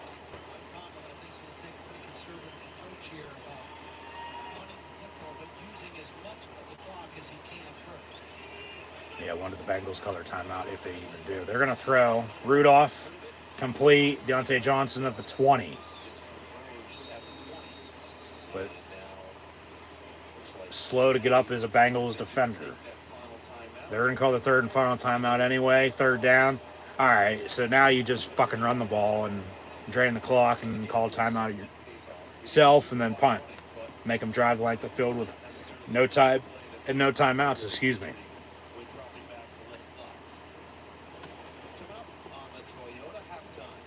Bengals will probably get the ball back with 20, 25, 30 seconds or so. Unless the Steelers break one on a 1st down run, you know, here on 3rd and whatever it is. And, you know, still got 2 timeouts themselves and then, you know, shorter field than they have right now to work with. 3rd and 15. Can he get 16? They'll motion out Warren, an empty set. They're going to run a screen here. Unless he chucks it deep. And he will go deep. Rudolph going to throw it deep. Pickens caught at the 35-yard line. And they'll say catch. Holy shit. Yeah, my goodness is right. Hallelujah. Where's the fucking tunnel at? Was he in? No. That's a catch. And he still has hand on ball, control and possession as he goes out. The thing is, they said catch on the field. They need undisputed evidence to return it. That's a catch, and then his ass hit the white in the E and change on the sideline. Wow. Talk about ballsy. What a fucking play call. I mean, when we're all thinking, hey, yeah, just get out and keep the lead, play conservative. I mean, I said a little bit ago, yeah, chuck it deep. If you turn it over, you turn it over. It's still flipping the field on a punt. How he got behind the defender, though, beats me, let alone caught it the way he did. Sort of like at an angle on the side of the sideline. And then, still caught it, but then was able not tippy-toe it, but the outside of his right foot and the inside of his left foot in the green, down, still controlling possession, then his ass hit out of bounds. So it was a catch on the field. Seems to be a catch to me. And it should stand. It's going to be under further review, because, of course, we're under 2 minutes. Bengals can't challenge. We're still going to get looked at. Have to find a spit of evidence to return it. We'll see what they say. It should stand, though. It's called be confirmed. Catch, first down, Steelers. If not, it's incomplete. Then they got to punt. Bengals getting the ball back with no timeouts. But the Steelers now in field goal range, if it stands, first and 10 the 35-yard line with a minute 2, I believe, if I'm not mistaken, minute 1, about a minute or so. And still 2 timeouts. Don't tell me you can't get some points off of this now. Get a fucking field goal, get a touchdown out of it. There's going to be a lot of people saying that Rudolph probably should have been playing over Trubisky the past couple games. And, I mean, the way he's playing today, yeah, no doubt about it. I mean, fucking...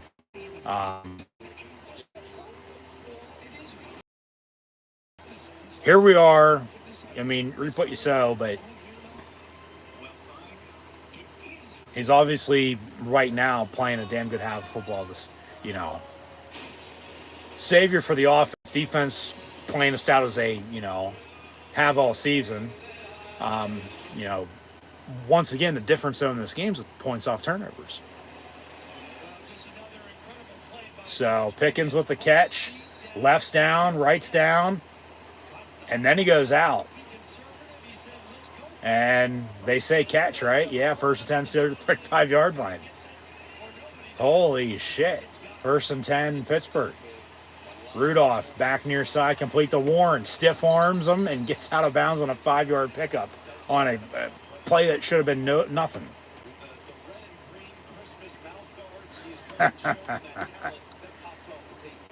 Pickens is shutting up a lot of doubters right now.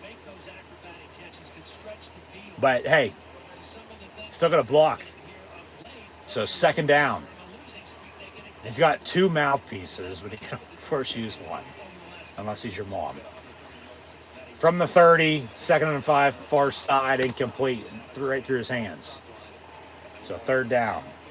But, hey, they're in field goal range. 3rd and 5 here. Yeah, why don't you run the ball, drain the clock. If you don't you get a first down, call a timeout and just kick it. Rather than do anything stupid and turn the ball over after all of this. And then they get the ball back with probably, less than 20 seconds. They're just going to take a knee anyway. They're going to seemingly throw 3rd and 5 because he's an empty set. 5 wide. Now Warren will motion back. But far side, they come back near side. Pickens, he catches it, but then he's down and the ball came out. How is that not forward progress? And then now they're going to say a loss of 2 on that when he caught it for a good 4 yards? How is that not forward progress right there? I get he's still spinning, then the ball came out, he recovered it. They're just going to drain this clock and call a timeout now. Take it to 3 seconds. 4th and 6. Yeah, he's going to drain the clock, call a timeout, kick field goal. And they'll have a 24-0 lead if it's up and good. They call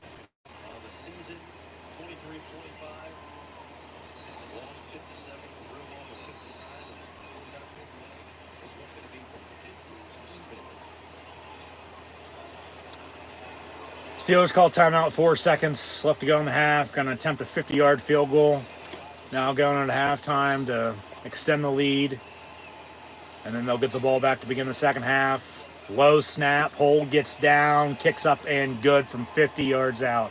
from Chris Boswell. You got to rely on your special teams. I mean, from the 3 touchdown drives, 14 points off of turnovers, and then a 50-yard field goal down in the half. The Steelers have a 24-0 lead at home here at halftime against Cincinnati Bengals, and they'll get the ball back to begin the second half. Get some stats here in a minute, but they're playing as damn good a half as they've played in quite some time. They just got to keep it up, though. You know, we're at halftime, not the end of the game. 60 minutes, okay?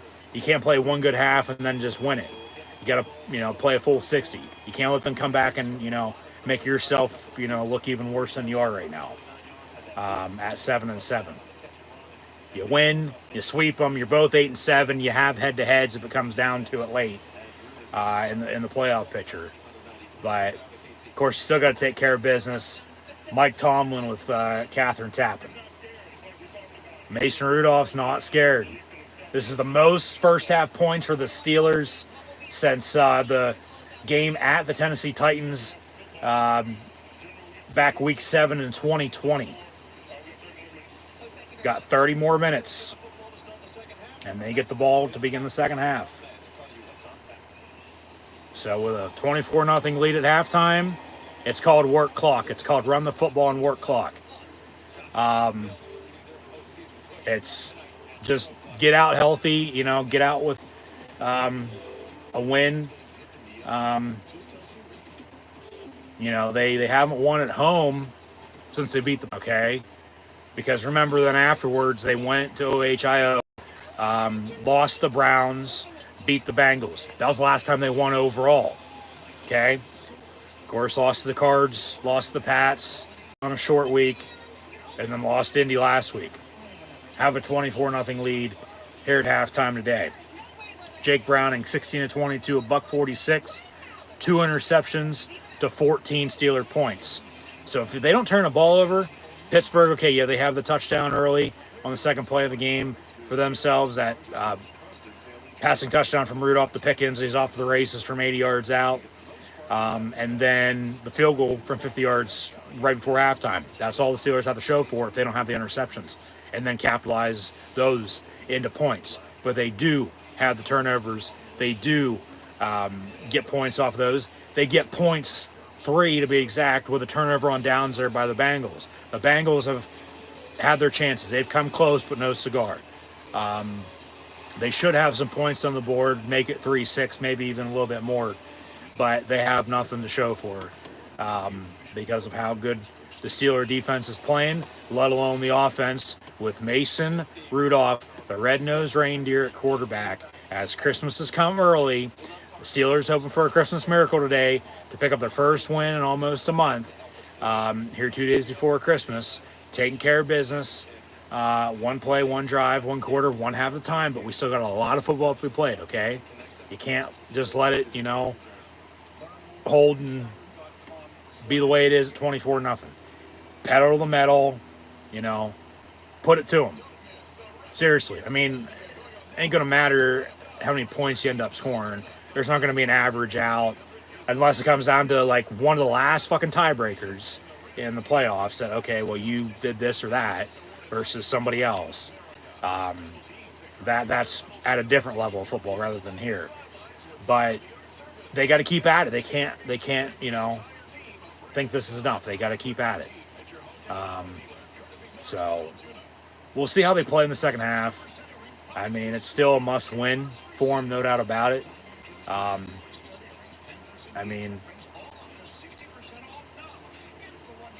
Rudolph's nose is shining extra bright right now. It is. So just continue to play smart, not stupid. They can't let up. That's where they're at. They can't. And this is the biggest first half lead for the Steelers since 2016. It's the most points they scored in a half since 2020. So, once again, the Bengals have had their chances. They really don't have a running game. 8 carries, 15 yards. It's less than 2 yards a carry, okay? between two different backs. Whereas Pittsburgh, with a lead, okay, going to hope to run the football, work some clock the second half, between Najee Harris and Jalen Warren. As a team, they have 13 carries for 70 yards rushing, 8 for 47 of Najee and touchdown. Calvin Austin's end around, even though out of the gun, forward lateral on the pass from Rudolph, it goes down as a rushing touchdown for him from 9 yards out in the touchdown. So Rudolph has one passing touchdown. Of course, that to George Pickens, who leads the team in receiving. 3 catches, 129 yards, and the 86-yard score. As Rudy is 12-19, $193 and a touchdown. Has not been sacked. They haven't turned the ball over. Whereas, well, that's happened to the Bengals, and, you know, Pittsburgh's put it to them. So, of course, you look around the league coming up, Pittsburgh with a win, okay, yeah, I take care of business. But rooting interest this week for the Steelers, you're going to want the Chargers to somehow pull out a win later on tonight, if possible. Let alone the Falcons tomorrow. The Browns over the Texans. 9-5 Cleveland, 8-6 Houston. Pittsburgh split with the Browns, but remember they lost to the Texans. If the Texans win, they're both then 9-6. And then they still have head-to-head over Pittsburgh.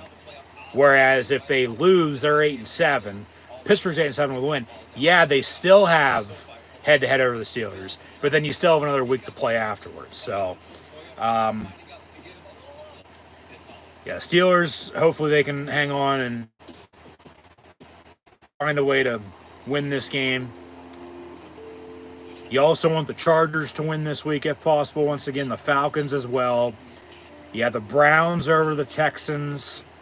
The Bucks over the Jags to lose their, I believe they've already lost 3 straight as Pittsburgh has, make it 4 straight. As the Jags, they've beaten everybody in the AFC North other than the Bengals, Browns, and Ravens. They lost all 3 of them and beat the Steelers.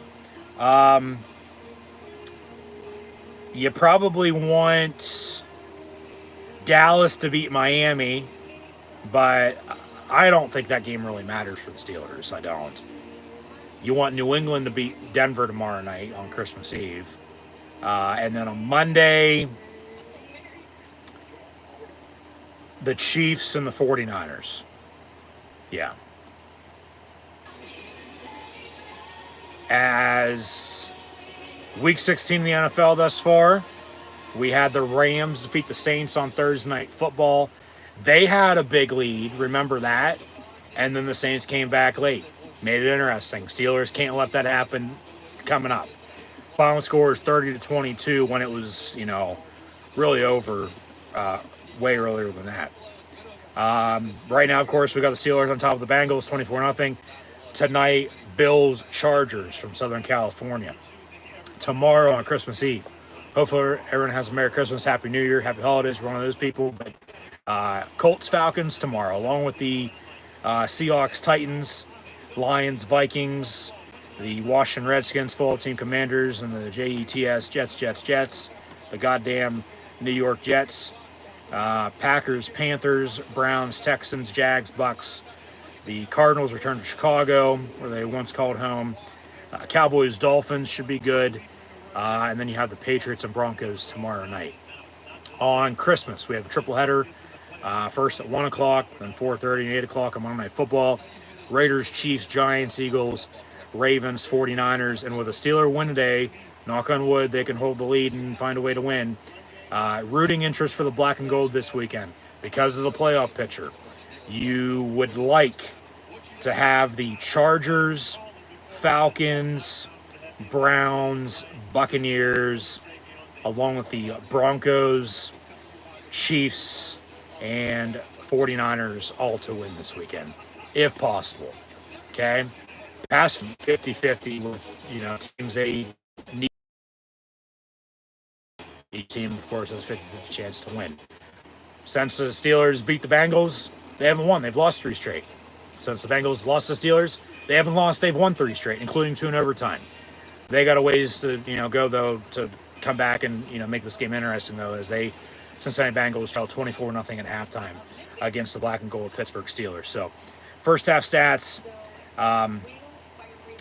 As mentioned, Jake Browning 16-22, $146, and 2 interceptions. The Steelers with 14 points off those 2 interceptions, let alone a 50-yard field goal before halftime off of a turnover on downs that they then went almost the distance and scored, but came up just short, and then kicked a 50-yard field goal. So rely on special teams, get 3 points. We'll see how much that 3-7 make it 14 for a total of 17 points off turnovers. Comes back to bite Cincinnati in this game today, because right now that is the difference in this game. Chase Brown, 3 carries, 11 yards rushing. Joe Mixon, 4-4. Tyler Boyd, Clareton native, played at Pitt. 3 catches, 49 yards. Sample 22. Pronounce Andrade El Idolo, a long lost cousin. Andre Evilosas, 3 catches, 25 yards. I know I butchered that. Steve Irwin's kid, Trenton Irwin, 3 catches, 15 yards. Mixon 2 of 7. They have the 2 interceptions. They have the turnover on downs. They should have some points, but they don't. So the Bengals getting shut out at halftime. Steelers lead Cincinnati 24-0. Most points the Steelers have scored in a half since 2020, and the biggest Steeler halftime lead since 2016. 24 points. Mason Rudolph, the red-nosed reindeer, 2 days before Christmas, 12-19, $193 and a touchdown. That to George Pickens, who leads the team in receiving on 3 catches for 129 yards, as the scorers from 86. Najee Harris, 8 carries, 47 yards and a touchdown. Warren, 3-9, but Jalen Warren has 4 catches, 24 yards receiving. Allen Robinson, 3-25. Deontay Johnson, 2 of 15. Calvin Austin has an end-around touchdown as well. Rudolph had a scamper for a first and goal from 7 yards. Boswell's field goal, good from 50. Of course, he's good on his 3 extra points as well. They got to get these tight ends, though, involved. Where the fuck are the tight ends at? But with a 24-0 first half lead, and they're getting the ball back to begin the second half, I might add. Run the goddamn ball and work clock. As overall team stats, they have a 24-0 lead, but they're trailing in time of possession by about 5 minutes. Turnovers right now the difference. As they're 2-2 in the red zone, the Bengals 0 for 2. There's points for you right there, but no, they turned it over with the interception and the turnover on downs. As the Steelers have ran 1 more play, but have 100 more on the dot total yards than the Bengals. 193 to 138 passing and 70 to 15 rushing. So that's also different right now in this game. The Steelers have been able to run the football. The Bengals not so much, as now the sky has opened up, and rather than let it snow, we're going to let it rain, and, hopefully we don't have a weather delay, let alone, this rain, factors in and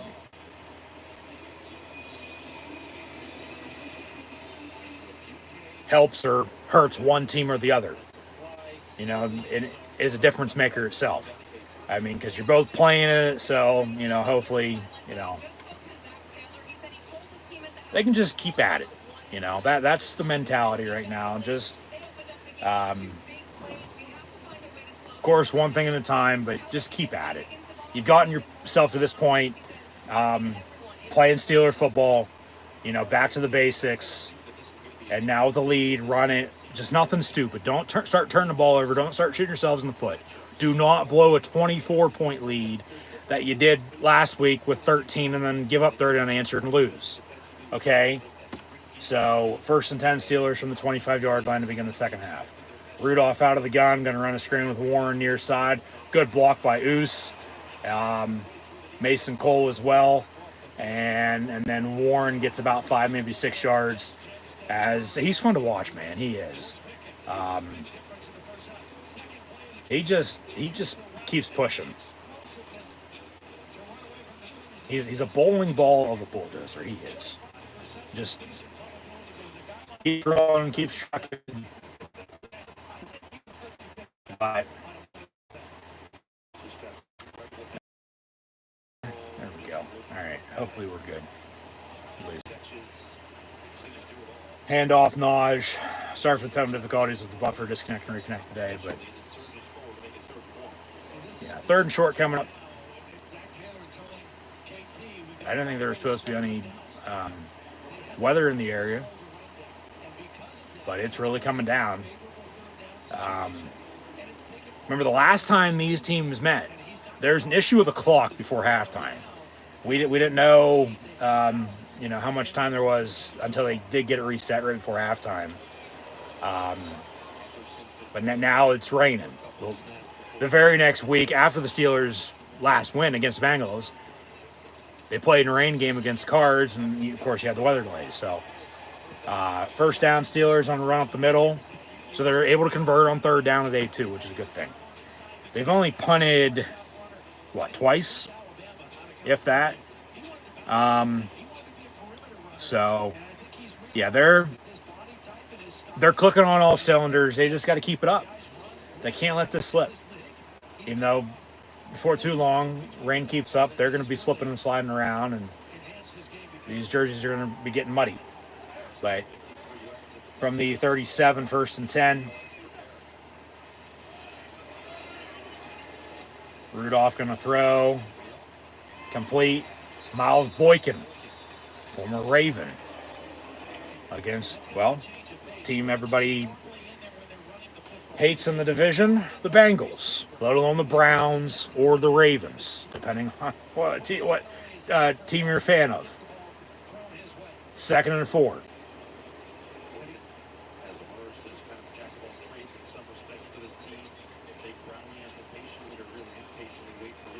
So, run the ball, work some clock. Just, don't turn it over. Nothing stupid. Tony, go to the tight ends. Keep it simple. Check down if you need to. He has on the screen game. And they've gone deep. Something they rarely do. Handoff Naj for about 3 yards. So 3rd and about that coming up.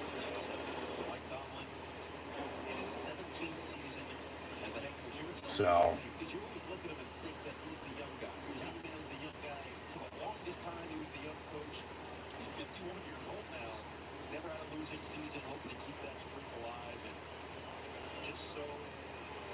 by working the clock, I mean, drain this play clock to 3 seconds before you snap it. Rudolph going to throw on 3rd and 2. Goes deep, incomplete, 10 for Austin. So they'll have to punt. Well, this was supposed to be a short throw. It was well defended by the Bengals. And it was kind of a double clutch move by Rudolph. And at the last minute, he's going to take a shot at Austin. This was not a deep route by design. You could see Pickett. Yeah, just good coverage. It's okay to punt every once in a while. It is.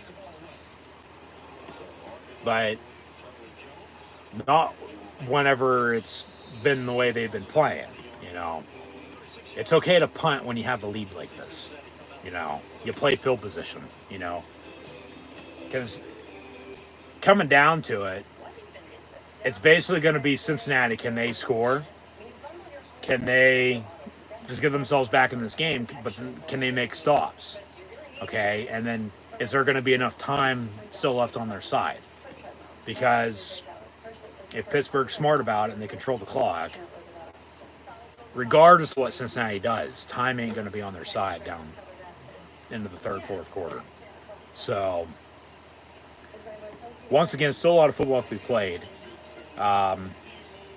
Seemingly they've woke up, They were tired of playing the way they've been playing. I mean, 3-game losing streak against, one good team, to be honest with you. But then on the, dates those games were played, they weren't the good team, better team at all. They lost all 3 for a reason because they sucked.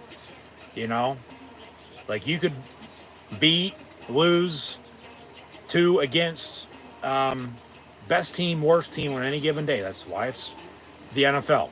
Any given Sunday, any given Saturday. The schedule's been, shook up a little bit this year, especially recently the past couple games. They went from a Sunday to a Thursday to back-to-back Saturday games today, and then back-to-back Sunday games down the stretch, and then you have the playoffs if they're there. But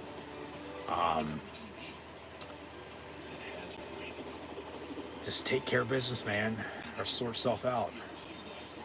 But like, they're playing their game, they're making Cincinnati play their game too. Normally, it's them playing down to their opponent.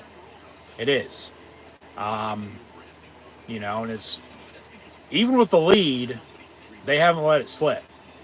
They haven't let them come back. Knock on wood. Hopefully that stays, true. They don't.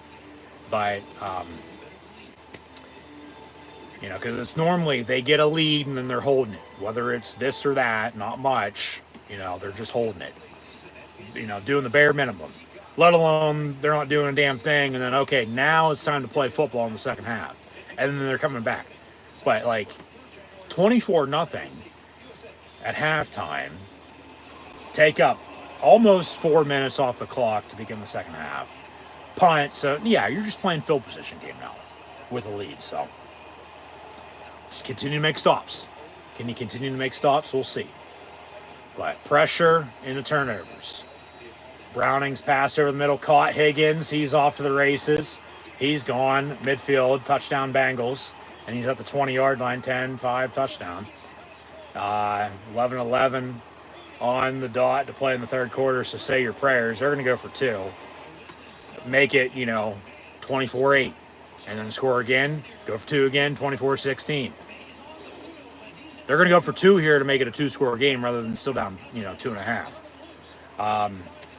Because then 8-8-8, if you know math or don't, I'm telling you, that'll get you to 24th if you can hold them.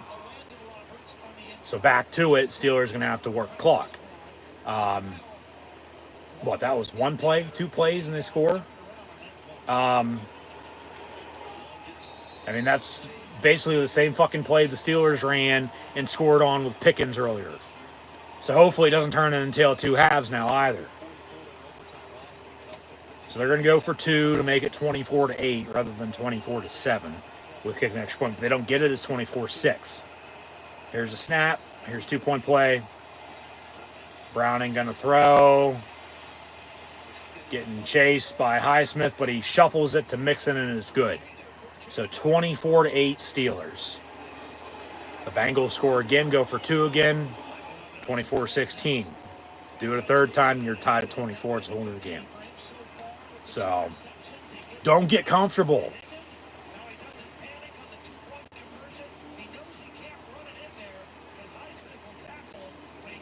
My question is, who the hell got beat on the pass? Because they're going to show replay here now. Well, it was Joey Porter Jr., the linebackers, and then Eric Rowe missed the tackle. But Rowe did have the interception. It's his first game in the NFL in quite some time. He's been on the practice squad for a while. You're going to have positives. You're going to have negatives. Hopefully the first outweigh, the latter. But this offense is still going to have to make some fucking plays because the defense was able to touch on, 1 play. It's called time of possession. It's called controlling the clock. Okay? So,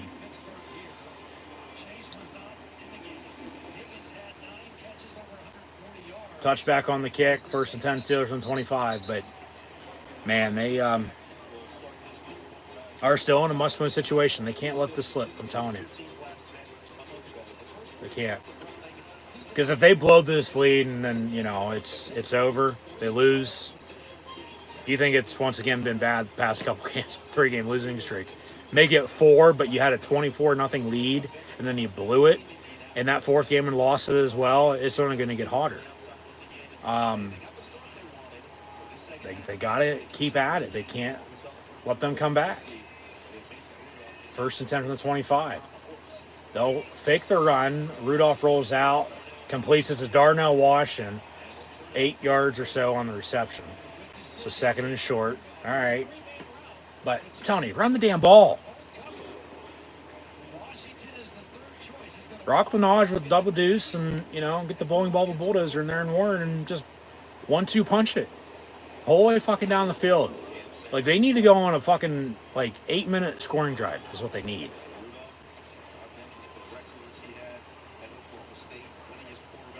Second and 2. Washington in motion again. They'll run Warren on drop middle. And he gets a yard. 3rd and a yard.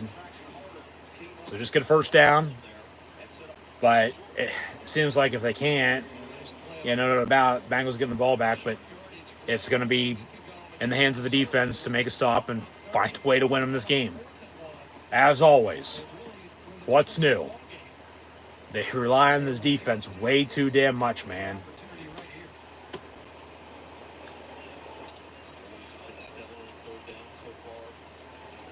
So 3rd and a yard. Can they convert? It is Christmas Eve.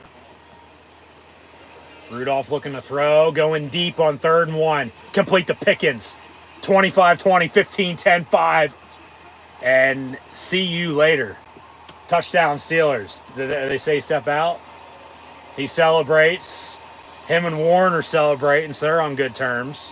Whether he blocked for him or not last week, I don't think any of that fucking matters. I don't. Not now. But I was about to say, too, 3rd and a yard, don't go deep. They love to throw it deep. But they go deep on 3rd and a yard, and they execute it. That's just the thing, execution. And they do. And why don't you go for 2 yourself? Extra points up and good, 31-8. No, you don't want to go for 2, because if you don't get it, it's 30-8. They're down 22. It's 3 scores. I mean, 31-8 is 23. Well, that's 4 scores. So, Pickens, yeah, nice little meme at the end. You almost had me, but you didn't. He now has, with 9.5 to play in the 3rd quarter, George Pickens, 4 catches, 195 yards and 2 touchdowns. This is like 1 catch less and 1 touchdown more to Randy Moss on Thanksgiving. For the 3 catches, $133 and 3 scores. But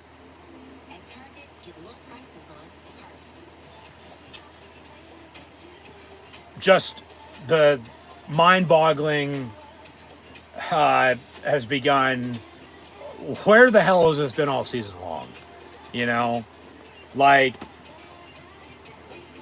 And remember, they got rid of Rudolph at the end of last year, too. But then brought him back because nobody else wanted him. The rest of the NFL is probably like, all right, we should have signed this guy. But Pittsburgh's probably, well, why haven't we played this guy sooner? Well, for one, he backed up Roethlisberger, okay? He's not starting over Ben unless it came down to it, which he did a few times because of injury, okay? Next week, Pittsburgh is going to Seattle on New Year's Eve. Yeah, they played 2 years ago in Sunday Night Football. Defense won them the game. Boswell, the game-winning field goal. As T.J. Watt had a couple strip sack fumbles in that game from what I can recall. But the time before that, of course, Super Bowl 40 rematch. But when they met in 2019, remember, Roethlisberger went down with a season-ending elbow injury in that game early in the year. Rudolph came in. A month or so later was when he got banged up against the Ravens. That was when he ended up walking off the field, but they had already cut his face mask off, and it's the picture, of him and just the helmet on. Of course, later on in the season, he got whacked over the head, with his own helmet by Myles Garrett on that Thursday night against the Browns. Of course, yeah, they finished 8-8 that season. But 20 and 21, Roethlisberger's final 2 years, Rudolph starts today for the first time since November 21 when they tied the Lions. They just haven't had to need him, play. Yeah, he very well could have played last year, whether it be Mitch Trubisky, who started the season, to Kenny Pickett, still Mason Rudolph. Same trio at quarterback this year. But it's taken them to get to 7-7, seasons on the line, must-win situations, make another quarterback change because of an injury to the starter and Kenny Pickett. Trubisky's turning it over left and right. Mason Rudolph's in 2 days before Christmas, shining red nose and all. Ball's on the ground. TJ Watt chasing it down, but they'll say incomplete. Anyway, it's come to this point to figure out. We should be, this guy at quarterback. They're playing smart, though. They're not doing anything stupid. And defense, this is a basic, fundamentally complementary sound type of game right now for the Steelers. Pass over the middle caught, but 3rd and 3 coming up. Because the defense, as always, playing their ass off. But Pickens steps up at wide receiver. Deontay Johnson, for God's sakes, has 2 catches, 15 yards. Nothing to the tight end still. Why not? I don't know. But, they have a running game, which is helping out as well. But, yeah, Rudolph's playing smart. Nothing stupid, no turnovers, no sacks. The offensive line's playing well. They have a running game, and they're letting him do his thing. And they're finally going deep. And, 4 catches for $195 and 2 touchdowns with that pass caught towards midfield. Levi Wallace on the tackle with Miles Jack. 1st and 10 Bengals. 31-8 your score. 8:40 and counting to play in the third quarter. But you had an 86-yard touchdown on the second play of the game for the Steeler offense. And then that last touchdown was from 66 yards. So, and then he has 2 other catches to, equal out the difference. But they're clicking on all cylinders. Defense once again playing their ass off. 2 turnovers on interceptions to points. With a flag on the play, Bengals get a first down, but we'll see what the dirty laundry is here from the Zebras. This is Craig Wolfstand's crew, not Sean Hockley's, as I mentioned earlier. And this is like the 3rd or 4th penalty of the game. They've let him play today.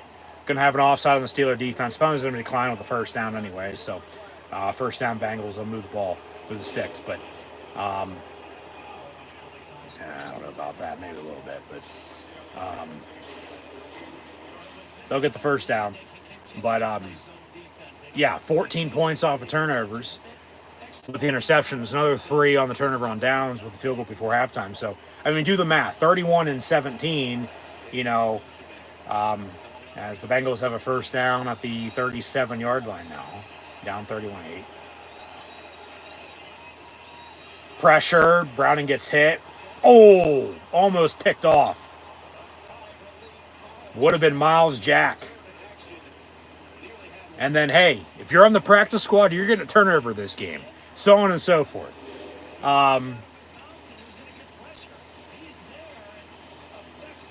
Because remember, Eric Rowe had the INT earlier. Miles Jack almost had one there. They were both just on the practice squad, but Jack's been around. They just brought him back, but because they need him. I think it's been a few weeks to activate him to get him reacclimated. Because remember, he retired. He was on the fucking couch. He wasn't playing. It wasn't like they almost picked off again, traded for him or, whatever. They literally signed him off the fucking streets. Incomplete, 3rd and 10. Hey, 3rd time's a charm now. The most picked off the past 2. Why not again? Get pressure. Force a turnover.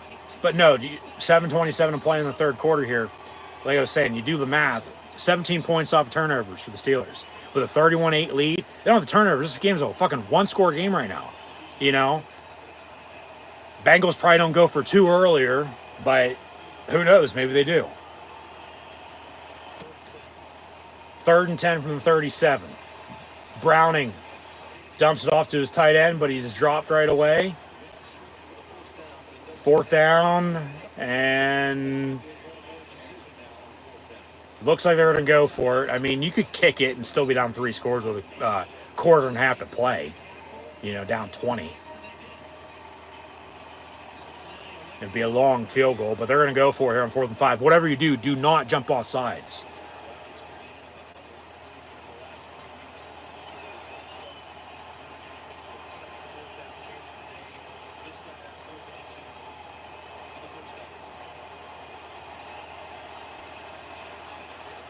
And Browning, far side, out of bounds, incomplete. 10 for Higgins.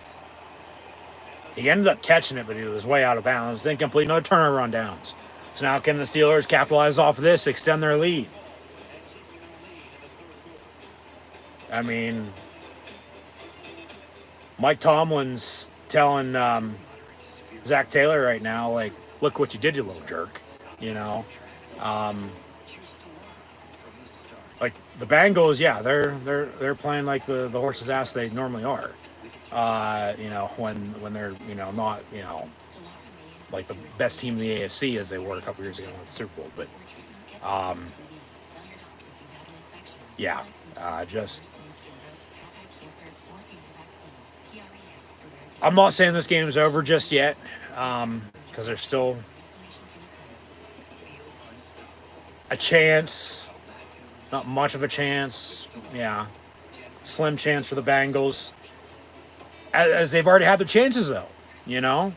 How many more times do you want me to say chance? You know, it's 31-8. It's still a, you know, 3-4 score game. And Pittsburgh with the ball back now again. Going to hopefully work some more clock and just nothing stupid. Don't shoot yourselves in the foot. Don't give them a reason to do something overall. You know, just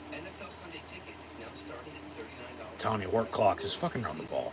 If you have to punt again, punt. Just don't, of course, defense, don't let them come back. You know, they're still making stops. I mean, that's 4 turnovers, technically. 2 interceptions and 2 turnover on downs now by the Bengals. So, just, it's been all Pittsburgh, and not a damn thing's gone Cincinnati's way.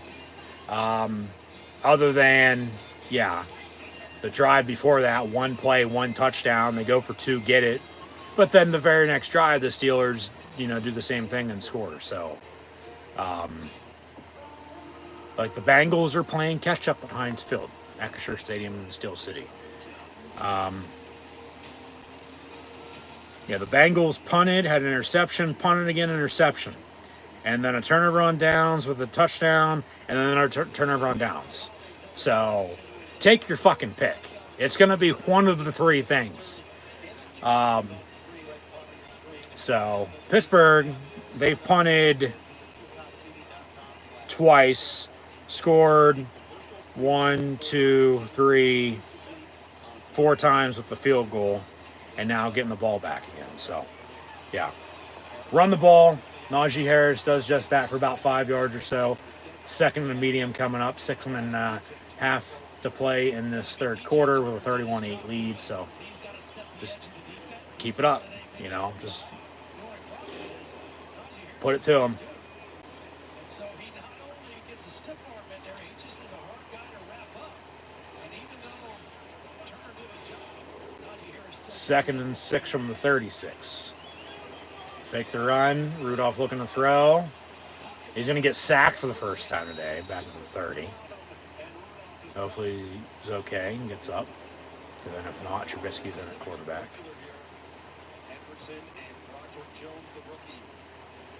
So 3rd and long. But, I mean, he's had all day to throw for the most part. I mean, a couple throwaways, a couple incompletions. But ends up going down in the sack there. 3rd and 12. So 31-8. And we got a 3rd and 6 coming up from the 30. Telling you, go down the middle of the tight end. They'll go far side, incomplete, intended for Deontay Johnson. So they'll punt again. All right, go 3 and out, which I believe is their first 3 and out of the game. The last time they punted, they had a 6-play drive. The punt drive before that was a 5-play drive. This is their first 3 and out of the game. There's 5:16 to play in the third quarter. Normally this would have happened, 30 seconds into the game. So they go 3 and out and will punt. Bengals getting the ball back. Still 31-8, 5:10 and counting to play in the third quarter. So they're going to get the ball back, 3 timeouts, and ball at the 22, 32-yard line, I think. So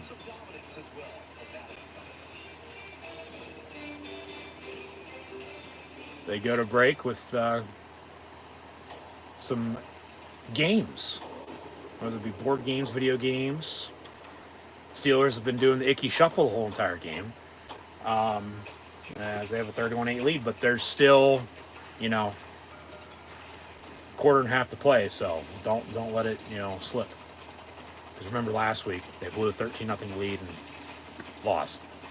Got 24-0, 24-8, you score, okay.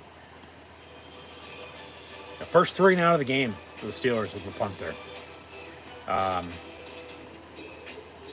As only went backwards a couple yards. I mean, it wasn't technically the shortest drive of the game for them. They had that 2-play touchdown drive earlier. Yeah, their touchdown drives have been 2 plays, 10 plays, 4 plays. How they went 12 plays in 2 minutes before halftime beats the hell out of me. But they get the field goal. And then they have a 3-play touchdown drive, before they get the turnaround downs and they have to punt. So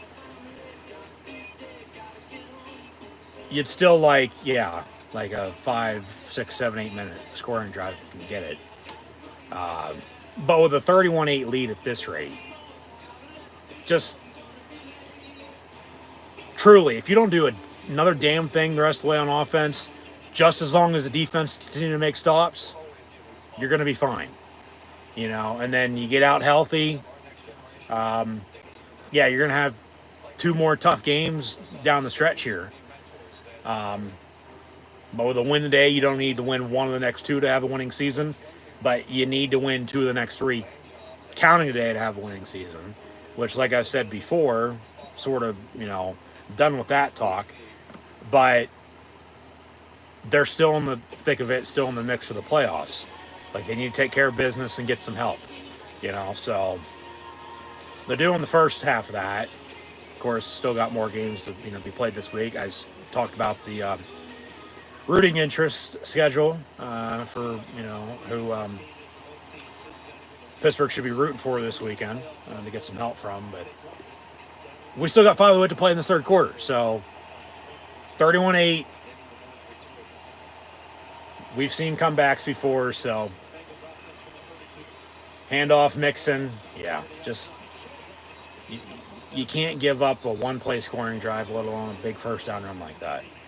You gotta, you can give up the first down run like that, but you gotta eventually, it's bending but not breaking, Of course, they broke on the touchdown on the next to last drive, 2 drives ago. But, this game is a hell of a lot closer than the score shows it is.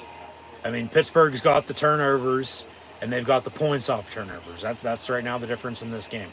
Boyd on the reception far side of the 49, so second and medium coming up. But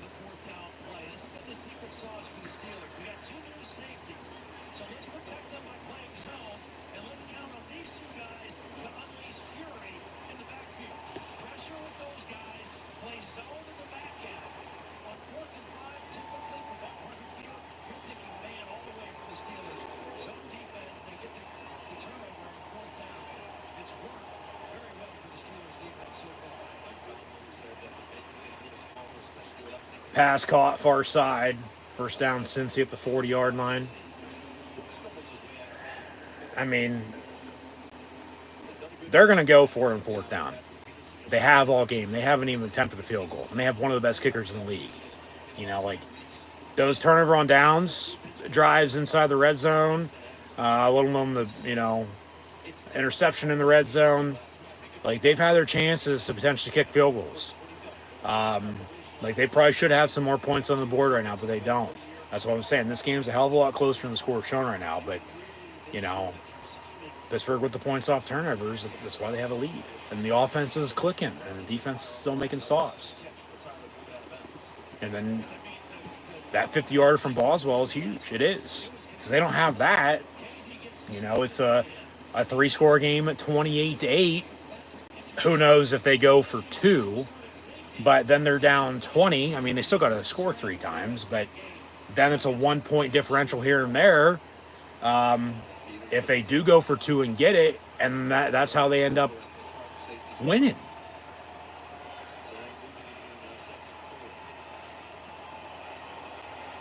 Second and 4. Browning far side. That's a catch. Yeah, that's the catch. The 12-yard line.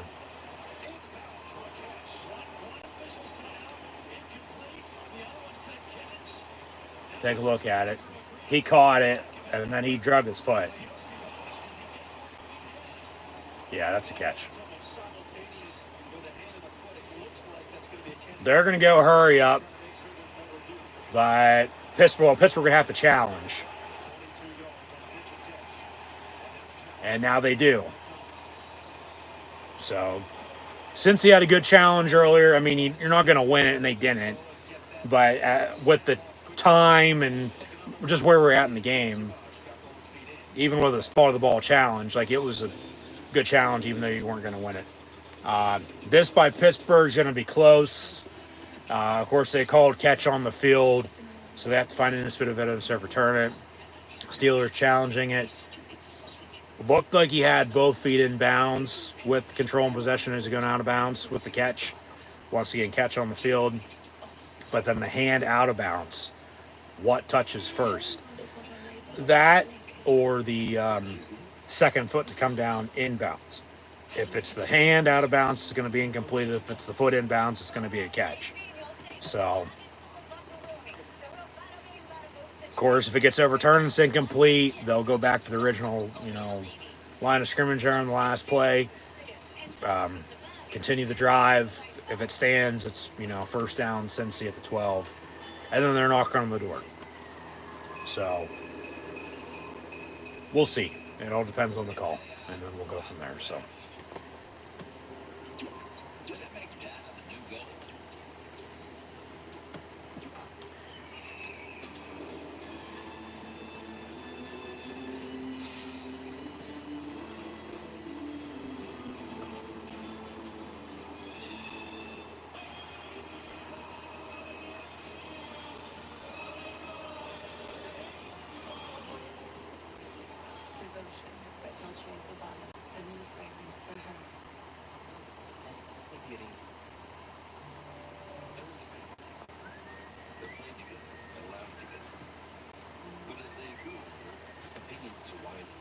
Conversations became heated. Their reunions became uncomfortable. Eventually, gatherings stopped because each had to be right. We don't want it. We don't want it. We don't want it. Oh, no.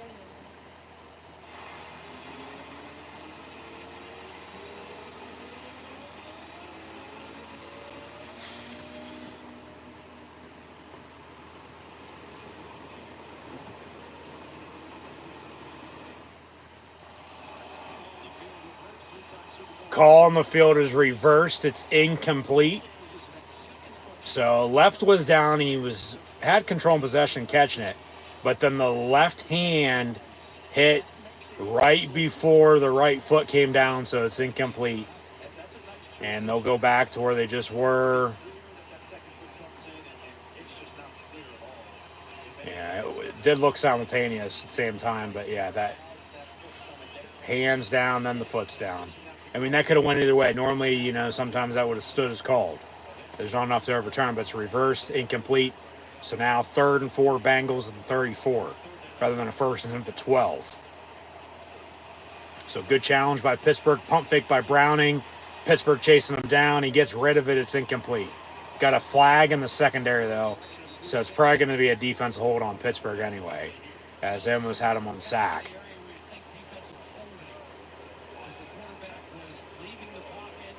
Hold on the Steeler defense. Automatic first down. God damn it.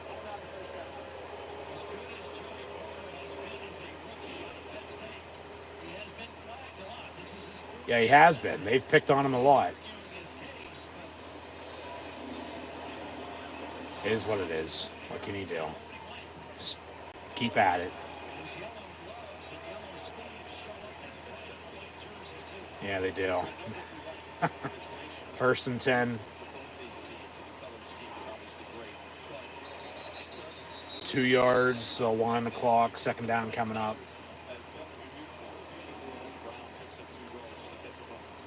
Yeah, oh well.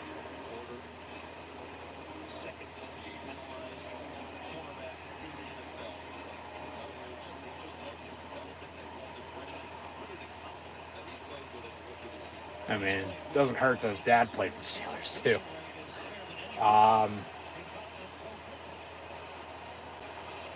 Browning, far side, high, but caught and then dropped. Incomplete. He heard footsteps. And he dropped it. Incomplete. 3rd and 8. So big 3rd down here. I mean, would they kick it now after all this time? Or would, of course, still end up going for it?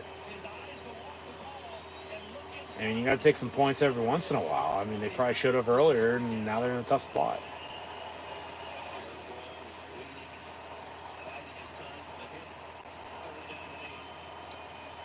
So 3rd and 8 from the 27. And Browning again looking to throw, complete at the 12.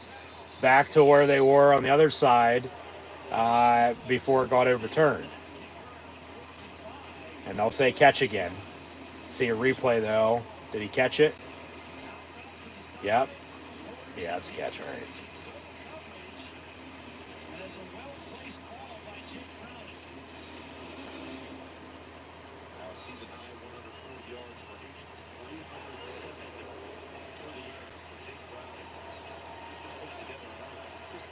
So 1st and 10, Bengals at the 12-yard line, where they, were a little bit ago. Handoff Mixon. And he gets 2 yards to the 10.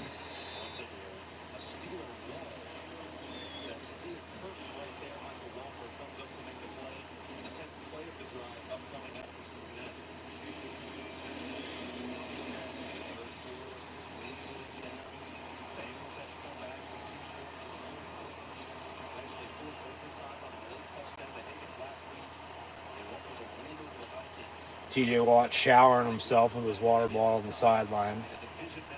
2nd and 8 coming up for the Bengals at the 10. And down he goes. Highsmith off the edge brings him down. 3rd and long. Got about a second to half a second differential between the game clock and play clock, so we'll see if they snap it. But 3rd down coming up.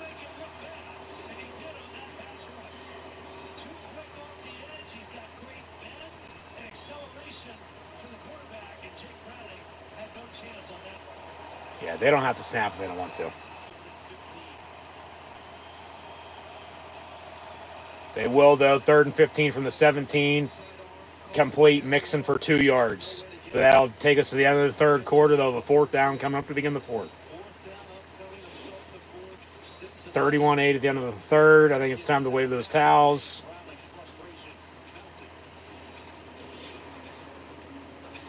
And as they fade to black, I think the scoreboard's going to be doing the same here in a few seconds. And, oh, mama, with 15 minutes to go, the Bengals are about to be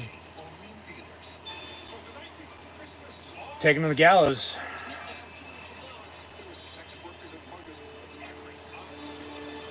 Steelers are out to get them.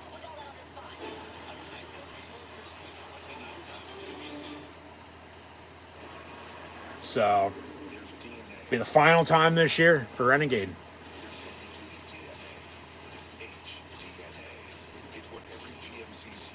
Final home game. And it's engineered into every aspect of the GMC Sierra HD with the pulling power. 31-8, fourth down coming up. I mean, we'll see what they do. I mean, they might kick it and take the points, but they've gone for it every other time. You know, like they probably should have took the points earlier. Now you go for it potentially, let alone still kick it. You know, get yourself some more points. Like because you don't want to be chasing points. You don't. You want to take them while you can get them. And they've had their chances, but they've let them slip. You know, shame on them. I mean, what else to say? But is a vaccine for the prevention of lower respiratory disease from RSV in people 60 years and older. RSV can be serious if you're 60 or older. Having asthma, COPD, diabetes, or heart disease put you at even higher risk. A Bristol is not for everyone and may not depends on what happens here next. If they can hold out of the end zone, let alone only give up a field goal. I mean, you still got a 3-score game, 3-score lead.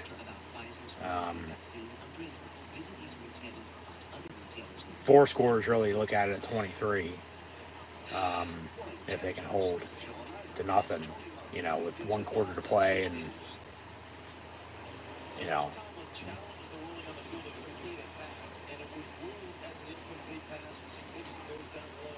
So Tomlin challenged it again.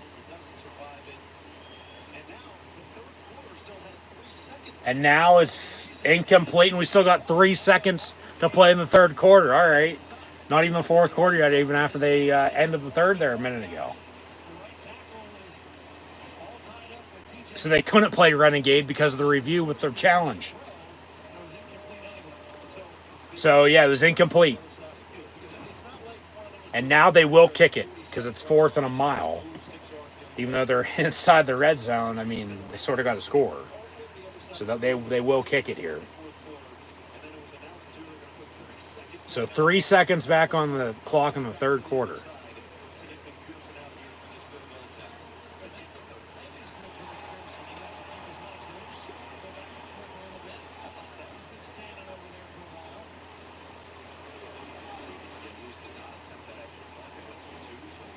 And be nice if they could stick with it the whole entire fourth quarter in this game like they're going to do tonight. Bills Chargers will have no commercial breaks in the fourth quarter. None. 35-yard field goal from McPherson to make it 31-11 here at the end of the third quarter now. Kicks up and kick is good. So 31-11 at the end of the third. Steelers getting the ball back though, so Renegade's going to have to wait.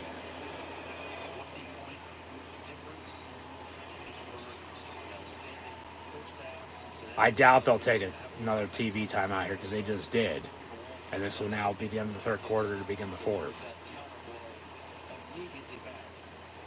Unless NBC is going to stick with it too. No commercial breaks during the first quarter here.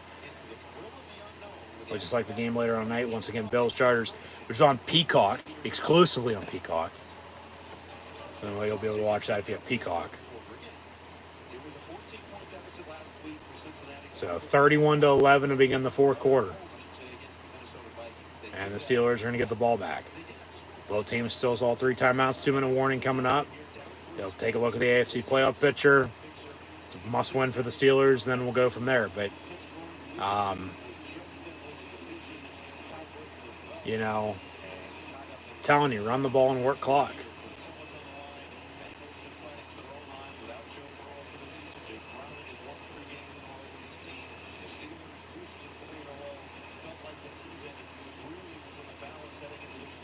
Yeah.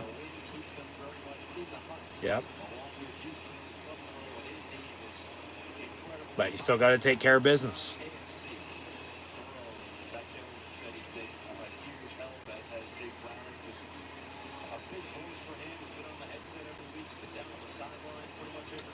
The Bengals kick off. Touchback, 1st and 10 Steelers from the 25-yard line to begin the fourth quarter. Telling you, run the ball. Yeah, for not blocking. Against Indy, but no lack of effort as a receiver tonight. And he is has been He has a made big plays. machine for the Steelers. And again, if you make these kind of plays and help your team to score 31 points with all the English football left, a lot can be forgiven. And when you win, a lot of that stuff doesn't become a big problem. When you lose, as Mike Tomlin said, Yeah. the vultures come out. Exactly. When you're winning, everything's good. You know, when you lose, hell's on fire. The vultures come out, as Tom Moore would say, as Todd Blackledge relayed the message. Second down coming up after they run a toss to Warren, who got a couple yards there. Second down, and officially only 9. Only got a yard. Okay. It's probably more hype because of the loss, yes. And the work, the trajectory speeds up when you start winning, and you can do it under overtime outside of the public eye. He's hoping a game like tonight. Robinson in motion. Run a draw with Warren again. He gets to the 31 for 4. Make it 5, so 3rd and 4 coming up. Yeah, I'm telling you, run the ball and work clock. Exactly. I mean, even with a 20-point lead, you don't want them to come back. You want to get first downs. I'm telling you, where's the tight ends at today? Nowhere to be found again. Even with everything else going good for you, still nothing to the tight ends. 3rd and 4 from the 31. Rudolph looking to throw, going deep. And, he had Deontay Johnson, incomplete. 4th down, you got to punt. You got to play field position. As the rain sort of stopped.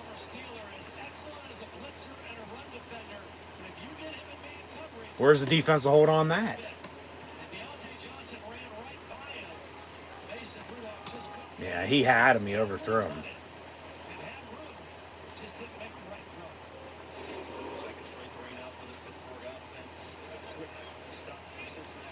So the Steelers punt again. From the 30 on the return to the 35. So now I think it's probably time for Renegade. Not rocking around the Christmas tree.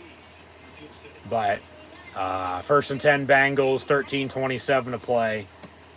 31-11 your score, Steelers lead. So they're in a good spot, you know. Can they just hold at this rate? Just make some more stops defensively and get out with a win and get out healthy. I'll leave it at that. He did a big dog.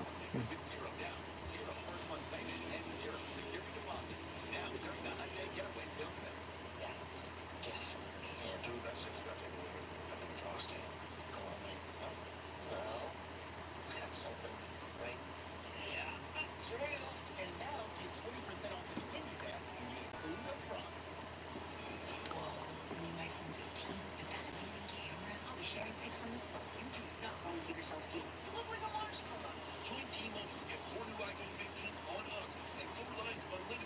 $25 a month.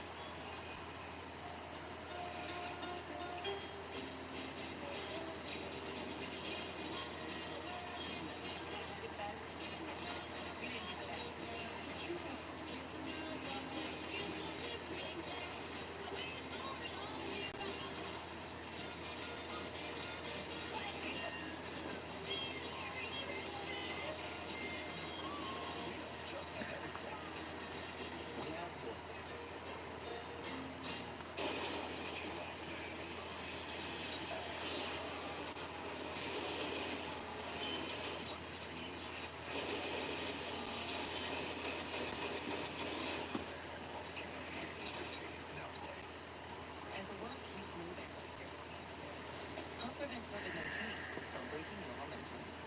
You may have already been vaccinated against the flu. But don't forget this season's updated COVID-19 shot, too.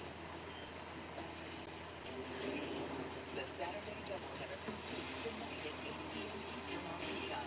Stream games on your mobile device with NFL Plus. Wave those towels. As Renegade for the final time for the here we go black and gold Pittsburgh Steelers. Bengals with a 1st and 10, run a screen far side, pushed out, no gain on the play. Flag on the play though.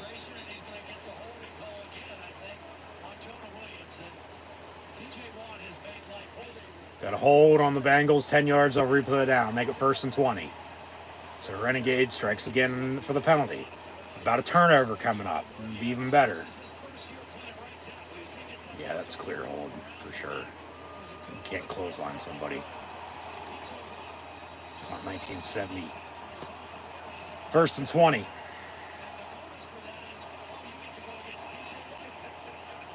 False start.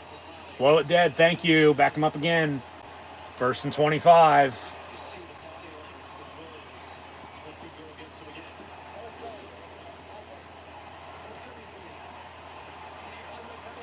And TJ's like, I don't know. I didn't do anything.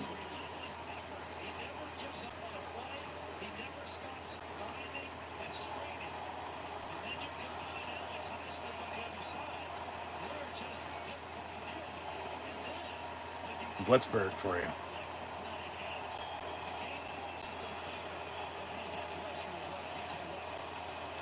So Bengals 1st and 25 out of an empty set, 5 wide from the 20. They run a quick pass, Miles Jack on the tackle after about a 6-yard gain. So still 2nd and long.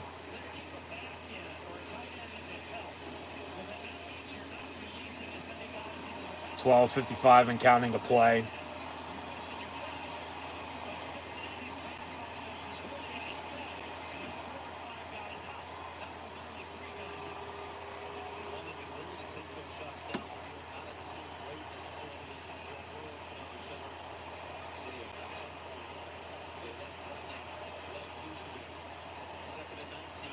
Browning going to step up down the middle. It's picked off by Highsmith. And Renegade strikes again. So wave those towels. That's the 3rd interception today by the Steeler defense. They've scored 14 points off the previous 2. Got a field goal off of one of the few turnover on downs by the Bengals today. And now they're going to get the ball back again with a 20-point, 31-11 lead with 12 minutes and change to play. Short field off of turnover again, and this game's seemingly over with. As Highsmith he stood in the middle and then jumped the route when he had to. I don't even think he ever saw him. With Levi Wallace on the coverage, and pass is picked off.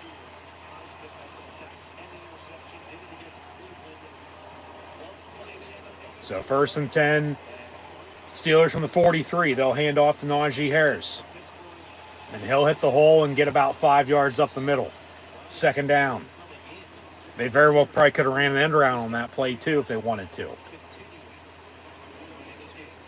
But I'm telling you, run the ball and work clock. You score again, it's for sure over with. Field goal, touchdown, get some more points, whether you do or not. Just drain the clock. I don't think you can take 12 minutes off the clock in less than 50 yards, but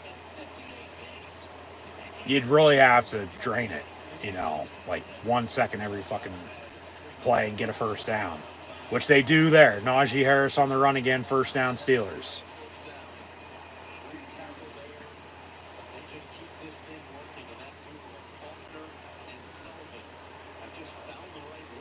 And Mason Rudolph truly today probably just, not kept his job for the rest of the season as the Steelers starting quarterback, unless Pickett's good enough to come back.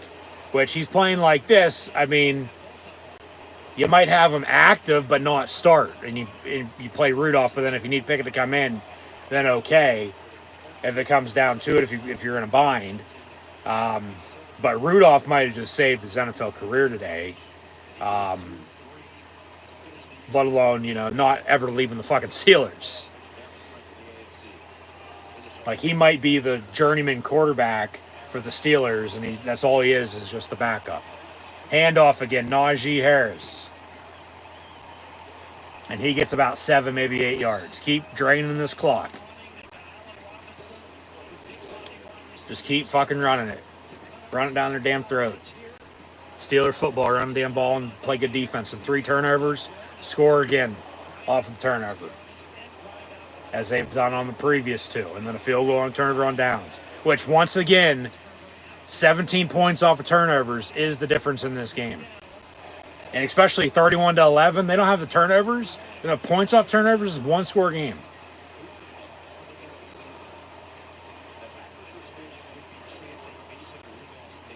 Handoff on 2nd and 3, got flags.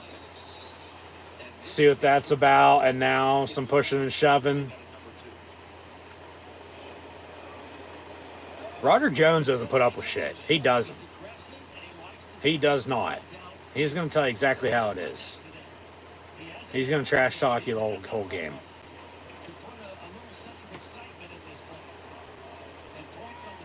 We'll see what the penalty is. It looks like it's against Pittsburgh with an illegal shift. Legal motion.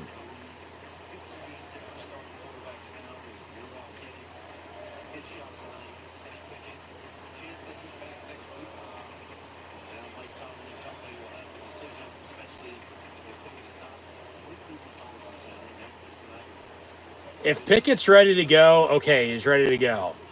Penalties decline because he not got no gain on the play. 3rd down Steelers. But I'd keep Seattle and Baltimore guessing whether he's good to go or not. I'd dress all 3 of my fucking quarterbacks and start Rudolph again. But then, like I said, if it comes down to a situation, you're in a bind, not playing well, then Pick and go in, then okay. But then it's going to be tough on him to come back. You know, especially off of an injury like that. Like, you roll with the hot hand in this situation. You do. 3rd and 3 for the Steelers from the 25-yard line. They'll run a draw. Warren, he gets a first down. And even when he didn't, you kick a field goal. You know, you just hope it doesn't get blocked and return for a touchdown. But you keep draining this clock. Under 10 to play. Run. Hey. Mason Rudolph at quarterback, handing it off to do some running here Christmas weekend. So run Rudolph, and let's get the Steelers to victory. Keep running it. I'm telling you, run the goddamn ball.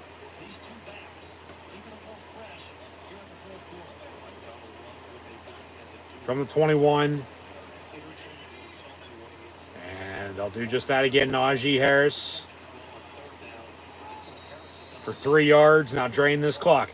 Make them call their timeouts if they're even going to call their timeouts. I mean, they might not even do it because they're down 20. You know, I mean, there's still 8.5 to play, but... Yeah, they both ran the same total of plays, but Pittsburgh has about 50 more total yards and 20 more points. It's the explosive plays that have helped out, and it's the points off of turnovers. And the run game, that's the difference. It truly is today. It's truly the points off turnovers. They don't get points off turnovers. It's 1 score. That's offside. Hand off to Naj. He stays in bounds. Wind that clock. Wind that clock. But how the hell did they not call a penalty on that? He fucking jumped off sides.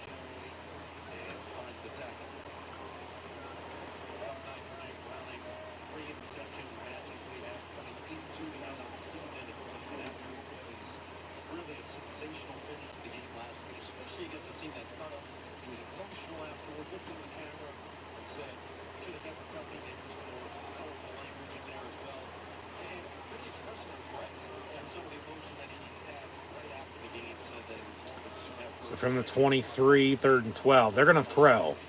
Rudolph, complete. Robinson, but he's a yard short. Fucking go for it. Why not? Go for it. Why not? You got a 20-point lead. I get you. Don't get it, though. They still got 7.5 and 3 timeouts to potentially do something, and then you go back to this. That's when it changed. 4th and a yard. He's going to let the play clock go the whole way down, call a timeout, because remember, the clock stopped because he got out of bounds. So, yeah, they're going to call a timeout here. Timeout with 7:19 to play. 7:18 to play now. They might reset the clock there, but 4th and a yard. We'll see what they do here. They end up going for it, kicking a field goal.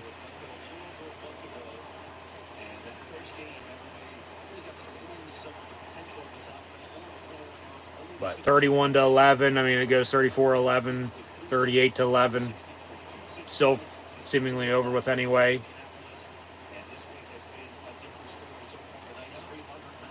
Yeah, just play the Bengals every week. I mean, seriously. I mean, yeah. They're 7-4 after the Bengal win. 3-game losing streak in total yards. Dipped every fucking game. You're up 31-11 today. Beating the Bengals again. 4th and a yard here. What do they do? Go for it, kick it.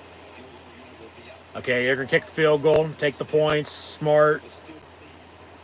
Yeah, add on to the lead. But then, you know, you get to 8-7 with a win. Boswell, 30-yard field goal coming up. Good from 50 earlier. Of course, extra points are 33, so don't want to jinx them, but should be good here. But, like, playing Steelers football today, you know, they're going to take a timeout before the field goal. Okay, commercial break. Of course, standard is still the standard. Tradition's still there. They've put themselves in bad spots because, you know, they haven't played well.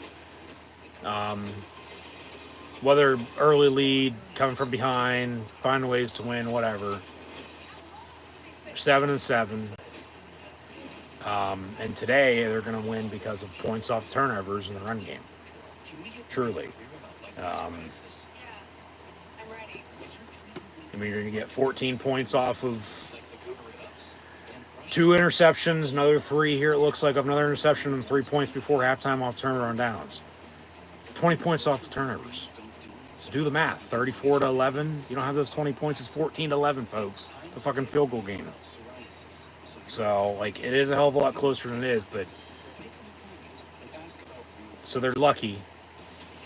But they've also played well. They have. They've played better than the Bengals have, but the Bengals are still right there. As bad as they play, they're still there. But that's how close this game still is. Don't feel bad for them, because they're the Bengals, but... yeah, they're... in this game, they don't turn the ball over, but they've turned the ball over, so what can you do? You know, Pittsburgh's been in the same boat at times, including last week, and, you know, week before that, and, you know, week before that as well. But then, from a 3-game winning streak to a loss, and then a 3-game losing streak to a win, you know, something was got to give. And whether you're due for this or due for that,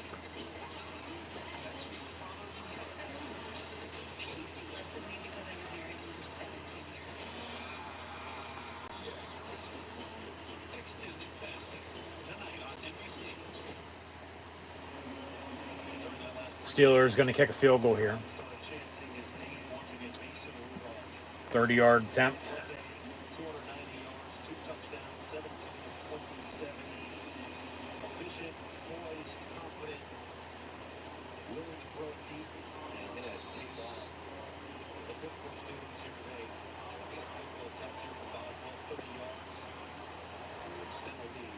So 7 minutes on the dot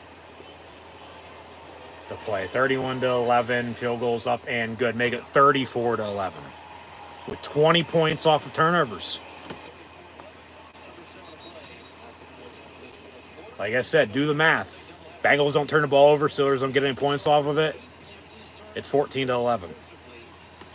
I'm taking the turnovers, though. I'm taking the points off turnovers. No doubt about it. But just a hell of a lot closer than it is. Even though they played well, it's close. Even though 34-11 ain't close, it's close. Because of all that.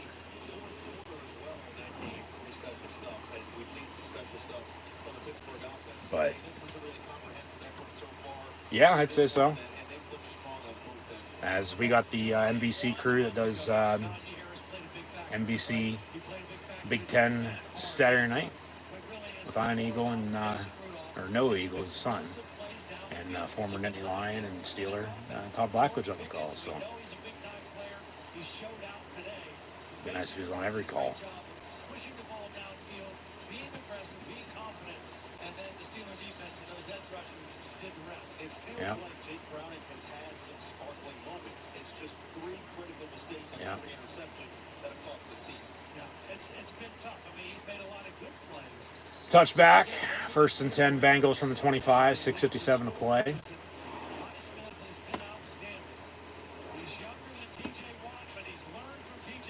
Yeah.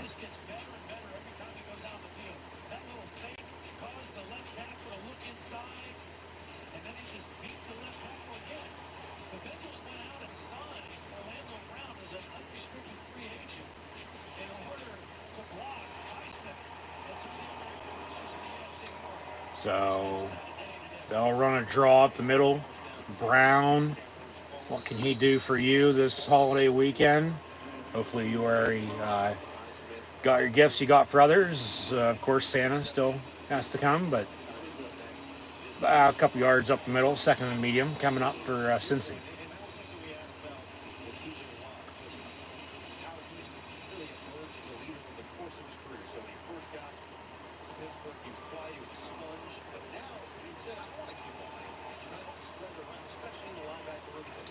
Second and 5 from the 30. And Browning on a quarterback keeper will slide. No gain on the play. 3rd down.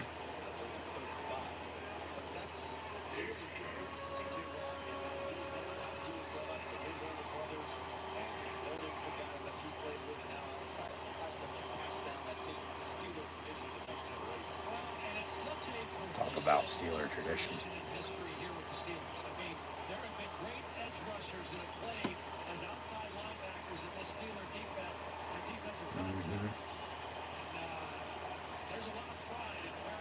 Third and 5 from the 30. Maybe some movement up front, but Browning's pass over the middle caught Irwin and then brought down by Eric Rowe and I believe Shannon Sullivan, if I'm mistaken.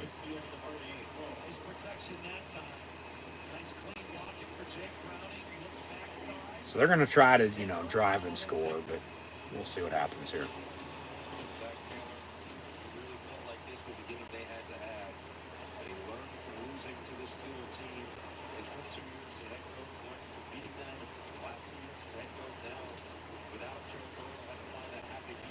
Handoff, mix into the 40. Under 5 to play here.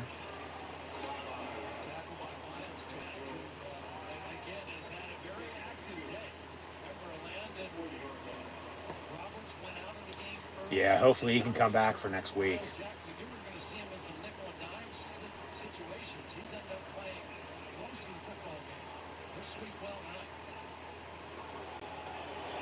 Second and 2 from the 40. And a handoff. And a tackle after a yard, so 3rd and short. Wind that clock.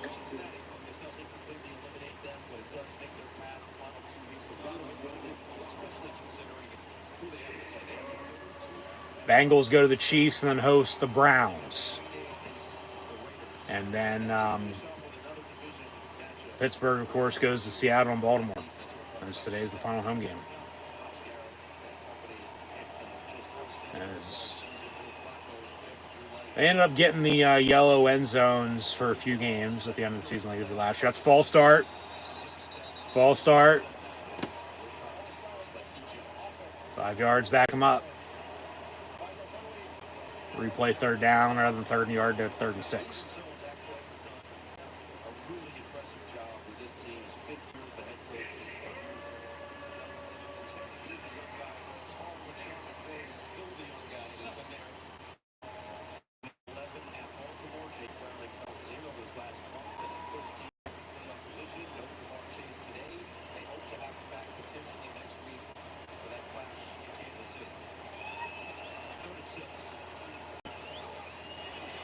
Browning gets sacked by Hayward, Watt, and Jack.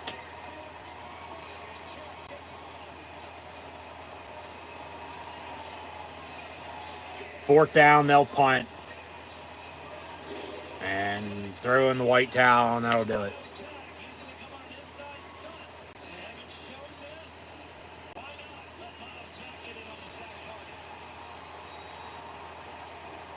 Good to see him back. Miles Jack was a damn good linebacker for the Steelers. They released him. He retired. Brought him back, and in his first game back off the practice squad, having a hell of a game. Ended up having to call the plays defensively with Landon Roberts going down. And got the green dot and calling the defense and had a sack there. Almost had an interception earlier. Big tackles, but after the punt, Pittsburgh going to have it 1st and 10, up 34-11.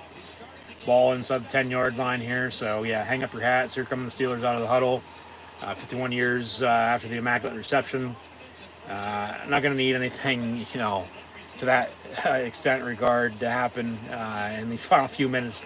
And now today, Christmas Eve night a year ago, against the Raiders, had a game-winning touchdown late. They needed a miracle. But run the ball, run the clock out here, get out healthy. So 1st and 10 from the 4. Handoff Warren, but oh Jesus Christ.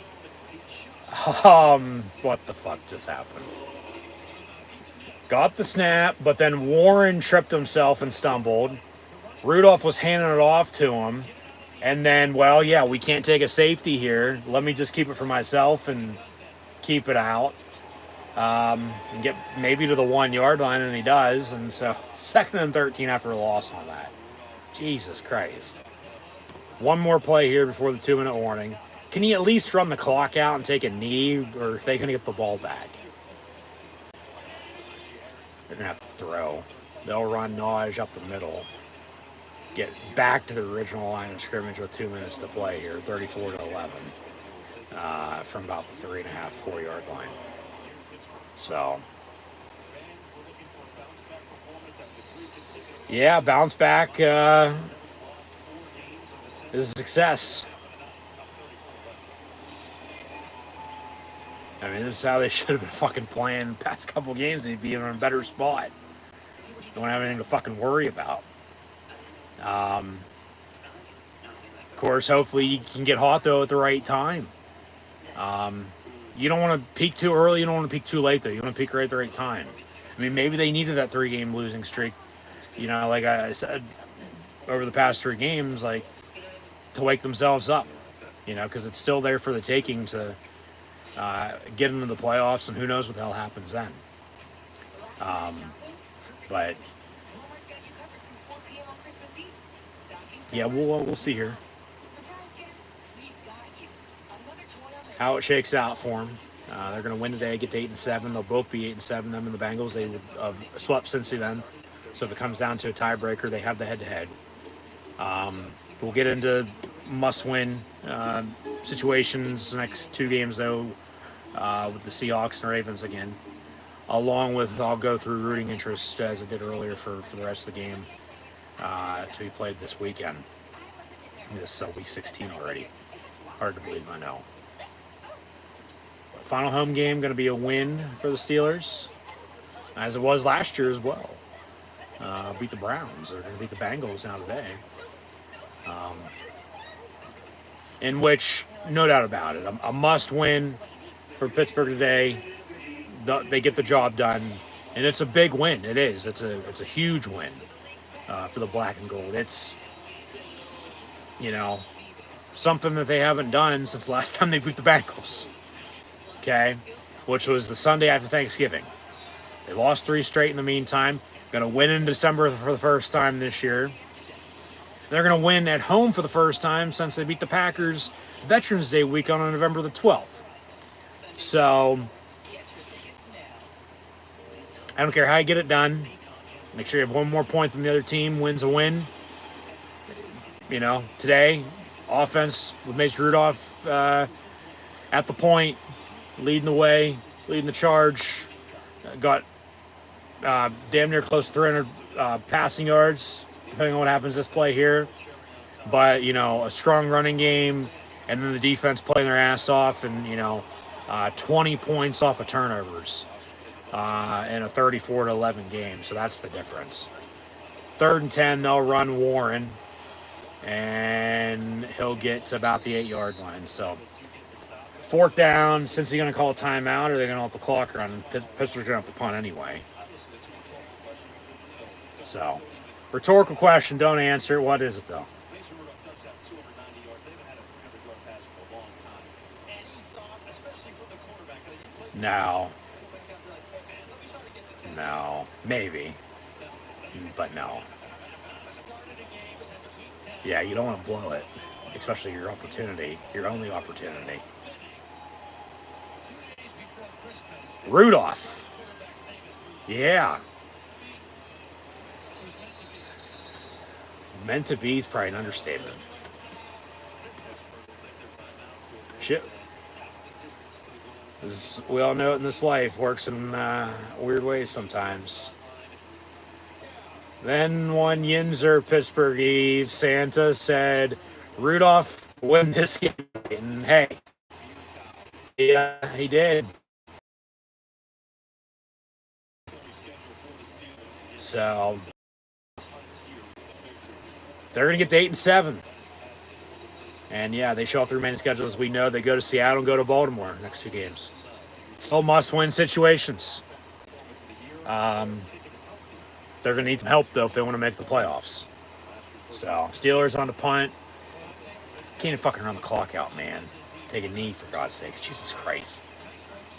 Unless they get a turnover here. I doubt. Bengals are just going to run 2 plays here, and that'll be all she wrote. Steelers going to beat the Bengals 34-11. They'll both be 8 and 7 after today.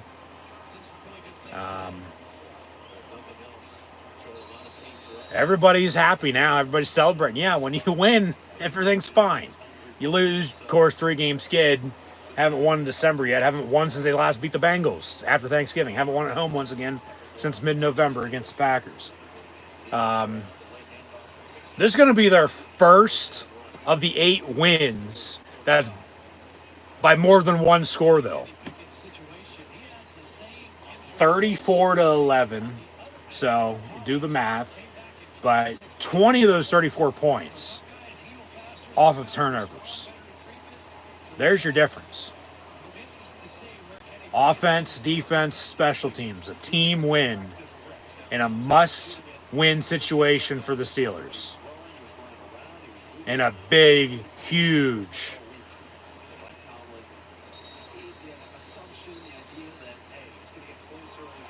the biggest of the biggest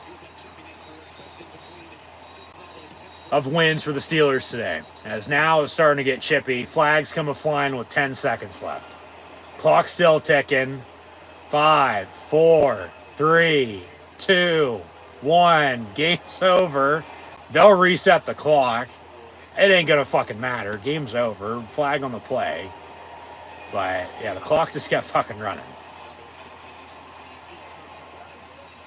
That's the end of the ball game. They pick up the flags, and that's it. Steelers beat the Bengals 34-11, and yeah. Why don't you blow a kiss there, Mike Tomlin? Post-game handshakes. And Mason Rudolph, the red-nosed reindeer, with his nose shining so bright, leads the Steelers to victory today. 34-11 your final score. They're both 8 and 7 now. Pittsburgh has swept the Bengals this season. So if it comes down to a tiebreaker, they have the head-to-head. You know, with 2 more games to play, more must-win situations. Yeah, Steelers polka. And Mason Rudolph, the red-nosed reindeer. And had a very shiny nose. Bengals never saw it, though. They didn't. because final stats and scores here. Mason Rudolph today finished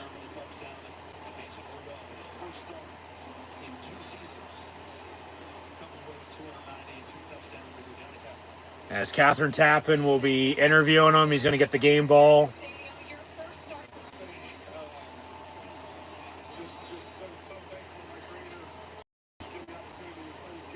He's thankful.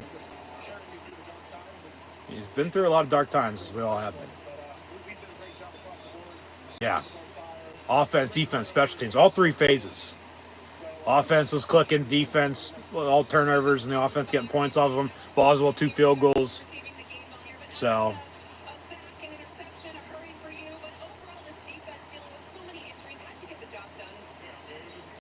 Yeah, exactly. Team effort, team win.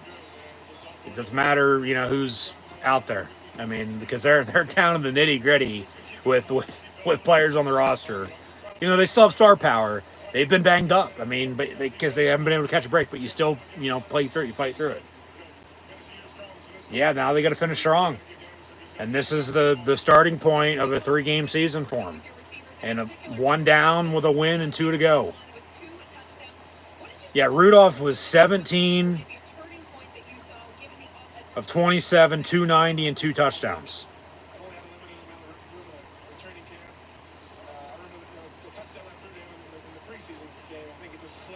Yeah. Yep.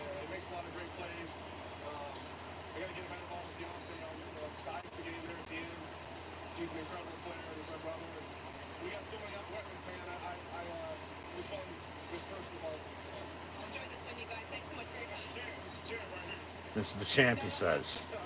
Mason Rudolph.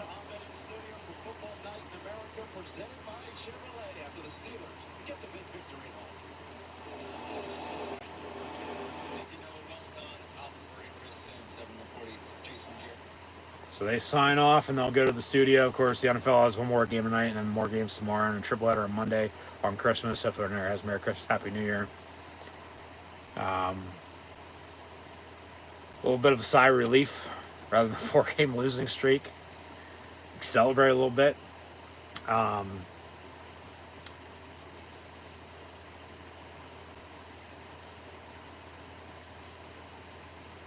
They're 8-7. Win one of the next 2. It's a winning season. So that's still, on the table for what it's worth. But you went out. You're 10-7. You're probably in the playoffs, depending on what else happens. We'll see. Still going to be tough, though. They got to go to Seattle and they got to go to Baltimore and take on the Seahawks and Ravens, respectively. So, hopefully the Men of Steel can take down some birds after Christmas and into the New Year. But just overall, give it up for Mason Rudolph. Give it up for Mason fucking Rudolph. He's been through a lot. He has. I mean, he really hasn't never, got his true chance to shine, if you will. He backed up Roethlisberger for how many years? He's in his 6th year, all with the Steelers. Entering today, 5-4-1 as a starter, make it 6-4-1 now with the win today, but starting for the first time since 21. November 21 to be exact, when they tied the Lions. And then to have the game he had today, for God's sakes, I mean, he was, not outshined by Jake Browning, who did have more passing yards and 1 less touchdown. But at the end of the day, he gets the win. Never turned the ball over either. They played basic, fundamentally complementary sound football. Offense, defense, special teams, team win. Helped him out in the run game. He was lights out for the most part. He's got to build off this, though. They all do. It's back to, as it was entering today, the building blocks. Back to the basics. You got to start somewhere.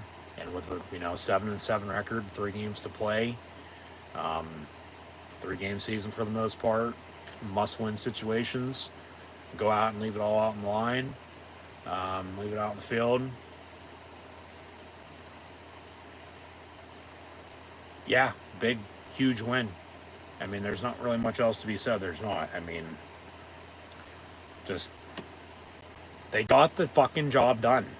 The thing about it is, where the hell has been top to bottom, left to right, upside down, however you want to put it, literally all season long. But that's why I was saying earlier, as the saying goes, like, hopefully you're playing your best football down the stretch. Hopefully you get hotter at the right time. You don't want to peak too early, you don't want to peak too late. But maybe they needed that 3-game losing streak to wake the hell up and get their head out of their ass and, all right, we got to go out and play football. Get back to the basics. The standard is still the standard. Being, made fun of on the outside for as bad as they've looked. Because they were sucking ass. They were sucking it up. No doubt about it. But then they got back in the groove. As for the time being, they're still in the hunt. They're not in the top 7 in the playoffs. They're still in the hunt because they need to win and they need some help. And we'll get into that situation in a minute for rooting interest this weekend. But I think Mason Rudolph starts next week. Now, if Pickett's ready to go, okay, you play him. But I would keep Seattle and I'd keep Baltimore guessing. I would. I'd start Rudolph. I'd activate Pickett. I'd dress him. But I wouldn't start him unless, you feel like Rudolph can't go on the road and win. Which, I mean, first start in 2 years, let alone home, away, neutral site, it doesn't matter. Like, tough. Now he's definitely got to go on the road. And then go on the road again. Like, if they can play this way next week and the week after, I think they'd be fine. But because then maybe you just wait, until the playoffs. But then if he's continuing to play like this, like, next couple games, like, he got you there, like, he deserves to, play then. But then he might also not know how to play in the playoffs either. But neither does Pickett, because they didn't make the playoffs last year in his rookie year. So, like, all options, as Tomlin would have said last week, for entering today and the rest of the season, that all options are on the table regarding change. And I mean, I don't think really changed a hell of a lot. They just played better. They were able to execute. And yeah, really, 8-7. This is their first of the 8 wins. It's by more than 1 score. All of the other 7 wins are by 1 score or less.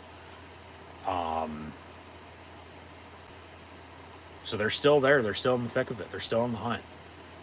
They got to take care of business, get some help. But just got to build off this now, And Christmas came early with a Christmas miracle from Rudolph. Mason Rudolph, that is. So,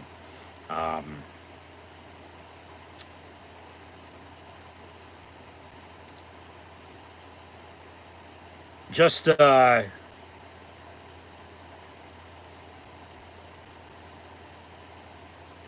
overall, like I was saying, a big team win. Because you look at these stats. Jake Browning, 28 of 42 for 335, had a touchdown, but 3 interceptions and sacked 3 times. Those 3 interceptions plus 1 of the turnover on downs, all those turnovers by the Bengals led to 20 Steeler points and a 34-11 win. They don't have those turnovers, don't have the 34 total points, although on 20 points off the turnovers. It's a 1-score field goal game, folks, okay? It was a hell of a lot closer, than the final score showed. So they still have a lot of work to do. No doubt about it. They can't just, let up now. Keep at it. Run game, Mixon 11 of 43, Brown 4 of 16, as they had 16 carries, 59 yards, total rushing whole entire game. T. Higgins, 5 of 140 and a touchdown. Boyd, 5 of 59. Everybody else below 40 yards rushing. Or receiving, excuse me. McPherson's field goal was good from 35. And then, of course, they went for 2 when it was 24-0, 24-8. And then 31-8. Field goal. Mason Rudolph finished 17 of 27, 290 and 2 touchdowns. Sacked once. It wasn't until late though. They didn't have their first 3 and out until midway through the third quarter. They punted only a handful of times, but when they punted, it was okay to punt. It wasn't like, okay, they're not doing a damn thing. Here we go again. They're punting. The defense is out there the whole entire game as it's normally been, but. Rudolph with his nose shining oh so bright. 17 of 27, 290 and 2 touchdowns. Najee Harris, 19 carries, 78 yards and a touchdown. Jalen Warren, 8 of 24 on the ground, but he had 5 catches, 30 yards receiving. And then Calvin Austin had the end-around score as well. George Pickens led the team in receiving with 4 catches for $195 and 2 touchdowns. Allen Robinson, 4 of 36. Warren, as mentioned, 5. Deontay Johnson, catch 15. Washington was the only tight end with a catch today. 1 catch, 8 yards. They got to get these tight ends involved. Miles Boykin, a catch for 6 yards. Michael Walker led the team in total tackles with 8, including 1 for a loss. Miles Jack played his ass off in his first game back with the Steelers, as he had a sack and almost an interception. Eric Rowe had the interception, as did Patrick Peterson and Alex Highsmith. So 3 interceptions, 3 sacks, 1 to Miles Jack, 1 to TJ Watt, and 1 to Alex Highsmith. Boswell good on his 4 extra points, field goal from 50 before halftime, and a field goal from 30. So, Boswell had 10 points today, for God's sakes. You don't rely on special teams. You don't get points off the fucking turnovers. You lose. Which you do the math, 20 and 10 is 30, you have 34. Unless they would have got 2 safeties, they get the 4 points then, but you get my point. It's got to be, okay, back to the basics as it was, but balance, consistency. It's got to be running the football, playing defense, relying on special teams, okay? Everything adds up in the end. I don't care how you get there, just get the job done, and they did. They punted 5 times for an average about 40 yards. But you look at these overall team stats, in a 34-11 win. They still have a lot to work on, but they got to build off of this now, okay? They got to go on a 3-game fucking winning streak, as you just had a 3-game losing streak. Okay, you get to 10-7. They didn't have more first downs. They were 500 on third down, 7 of 14. The Bengals 6 of 13. They didn't have more total plays. They had more total yards by about 30. But each team had 11 total drives. Had less passing yards, more rushing yards. They were able to convert inside the red zone. There are only 5 penalties today for 35 total yards. They lost the time of possession by 3 minutes. Won the turnover battle. And because of the running game and the turnovers, mainly the turnovers, you had 3 interceptions, which 2 of those went for 14 points. And then the 1 turnover on downs went for a field goal, and then the other interception went for a field goal as well. So 20 points off turnovers in a 34-11 win. Do the math once again. 34 and 20 is 14. Or 54 if you want to go positive. But subtract it. You don't get those turnovers. You don't get those points. It's 14-11. Who knows what the fuck happens then? Because, you think about it, do just, get by the skin of their ass again. Because they had They still came up short on total yards of 400. They had 397. But it's like, okay, play the fucking Bengals every week. You're going to win. As you did, 6 other times against the other opponents you've beaten. But then you've lost 7 times. They're in the position they're in because, well, they've played the way they've played and just barely gotten by. First win by more than one score, even though it was a hell of a lot closer, if you look at it that way, than the final score showed. Turnovers won in the game because of the defense. But you got to give credit to this offense because they looked damn good for the first time in quite a while. And Mason Rudolph at quarterback was leading the way, as he's going to lead Santa tomorrow night. So, as he's coming to everybody's house, he leads the Steelers to win today. Team win, just overall team win. Offense, defense, special teams. You look at the scoring drives.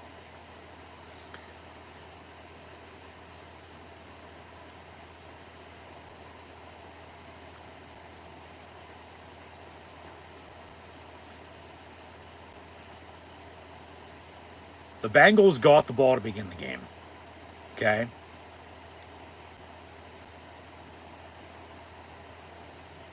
It, seemed like, okay, they might drive and score. Defense got off the field. They're pinned back inside the 10-yard line. Second play of the game for the Steelers. Touchdown. 7-0. And then they get up 14-0. They score off the turnover. Teams then punted. Get another interception. Which the first one was the one in the end zone. That seemingly was a throwaway. And then it's picked off. They, go the distance and score. Trade the punts. Another turnover, another touchdown. Right before halftime, turnover on downs. They go 95 yards and kick a field goal. Get the ball to begin the second half with a 24-0 lead, which was the highest lead they've had at halftime since 2020. The most points they've scored in a half since 2020. The largest lead they've had at half since 2016. But like they're in a position, okay, it was okay to punt. That you have the lead. You play field position. You run the ball, you work clock. Did give a touchdown and 2-point play, but then they responded. And they score themselves. And they actually went deep today. Still nothing in the middle of the field, nothing in the tight ends. But they helped out Rudolph. Like the other reindeer from, Dasher and Dancer, Prancer and Vixen, Comet, Cupid, Donner and Blitzen, those could be, Najee Harris and Jalen Warren, along with George Pickens and Deontay Johnson, and Freiermuth, who they never targeted today. The other tight ends, let alone the whole entire offensive line, for God's sakes, because that's where it starts. Okay? And then you have the defense with, Watt and Highsmith coming off the edge. And Cam Hayward played well in the middle, I thought, with Benton. Miles Jack probably just rejoined the team for good, with his gameplay today. They're banged up at every position, but they're still getting by. It's the adversity, and you got to give it to them, and now it's with the win. That's all anybody's, talking about. They're not talking about the bad. There's still room to improve. There's still a lot to work on. Like, they just can't have this be one thing and then that's it. They got to keep at it. Okay. But no, then from there, just more turnovers for the Bengals. And more points off the turnovers for the Steelers. And, that's the overall difference in this game. So, of course, Pittsburgh covers. The over would have hit. And now, rooting interest for this weekend. Like I said, with the Steelers now at 8-7, you'd like the Chargers, Falcons, Browns, Buccaneers, Cowboys, Patriots, Chiefs, and 49ers all to win this weekend if possible. Now, probably won't all happen, but you never know. Past few weeks with rooting interest, like I said earlier, it was about 50-50. Half the teams won, half the teams lost. With those games then, but there's not really much else to be said. There's not. I mean, hey, a win's a win at the end of the day. I mean, it's been tough the past month. They haven't won since the last time they beat the Bengals. We're on a 3-game skid. The Bengals hadn't lost since they lost the Steelers. They were in a 3-game winning streak. They came up, and barely got by, and a couple of them they won in overtime on game-winning field goals. But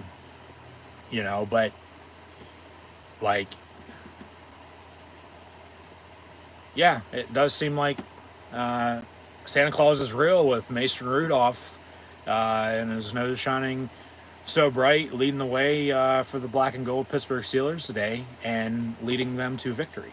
Because if they would have lost, they're in definite must-win situation just to get a winning record, let alone somehow make the playoffs, which, wouldn't, be possible. Like with a loss today, they would have been, done for. And everybody's on the next year then, who the fuck cares about the next few games? Well, with the win today, you definitely care about the next few games. Still must win though, because you need some help. Because you get hot at the right time. Who knows what can happen? That's why the game is played. It's out on paper, it's out on the field. So if they can continue to take care of business, I think they'll be fine. But they just can't let this be one good thing and then that's it. They got to keep at it. They got to keep at it. So we'll see how it unfolds. Next Sunday is the next game. You go to Seattle. Take on the Seahawks in Super Bowl 40 rematch. That game will be at 4 o'clock next Sunday, so be sure to tune back in. Live right here on YouTube. Then I'll have live watch long reactions. But yeah, they get a Christmas miracle once again, and it just happened to be with Rudolph starting a quarterback, and the Bengals never saw him because he almost threw for 300 yards. They played smart. They turned the ball over like the Bengals did, and truly, that's the difference in this game. It is. With, once again, 20 points off of turnovers. And the Steelers win 34-11. Once again, do the math. It's 14-11 if, there's no turnovers, no points off turnovers. If everything else goes the way it did. Okay? Who knows, but this is what it played out, and they're now both 8-7, and they sweep the Bengals. They'll have, advantage with a head-to-head sweep against them, if it comes down to it in the playoff hunt. So we'll see what happens. But in the final home game of the season for the Pittsburgh Steelers, they defeat the Cincinnati Bengals. Your final score 34-11. So yeah, a team win. Offense got it done, defense got it done, and special teams got it done. They had officially 1, 2, 3, make it 4 touchdowns. So that's, 28 points. You have a field goal and another one. So that's 6 points. There's your 34. But that's not how we got there. It's not. Even though it is. 34 total points, 20 of them off of turnovers, and then 10 by Boswell, by himself, with 2 field goals, 1 from 50, 1 from 30, and then 4 for 4 and extra points. 34-11, yeah, it's 34-11 and a win, but it's a hell of a lot closer than the final score showed. So, but at the end of the day, a win's a win, and that's all that fucking matters. Because like I was saying, earlier, like, yeah, must-win situation again, but I think it's been bad, lately with as hard as it's been with the losses. Lose again, it's only going to get worse. And that's what, got us to this point, because it boiled on a 3-game losing streak, and now you win, everything's fine. Yeah, but not really, because they still got work to do. Okay? Because next week they go out and suck it up again. For all we know. Hopefully not. Hopefully they, get the better of Seattle, go to Baltimore like they did late last year, and, find a way to win that game too. And then it's coulda, woulda, shoulda if they are on the outside looking in still at the end of the season, and then, don't get the help they need, and then you go back to this game, that game. Well, this is why they're not in the playoffs, as it was last year, as it's been, most of the time when it comes down to it. Because it's always take care of business, the rest will sort itself out. You can't rely on other people for help, all the damn time, but they just love to. It's the same old, rely on the defense way too damn much.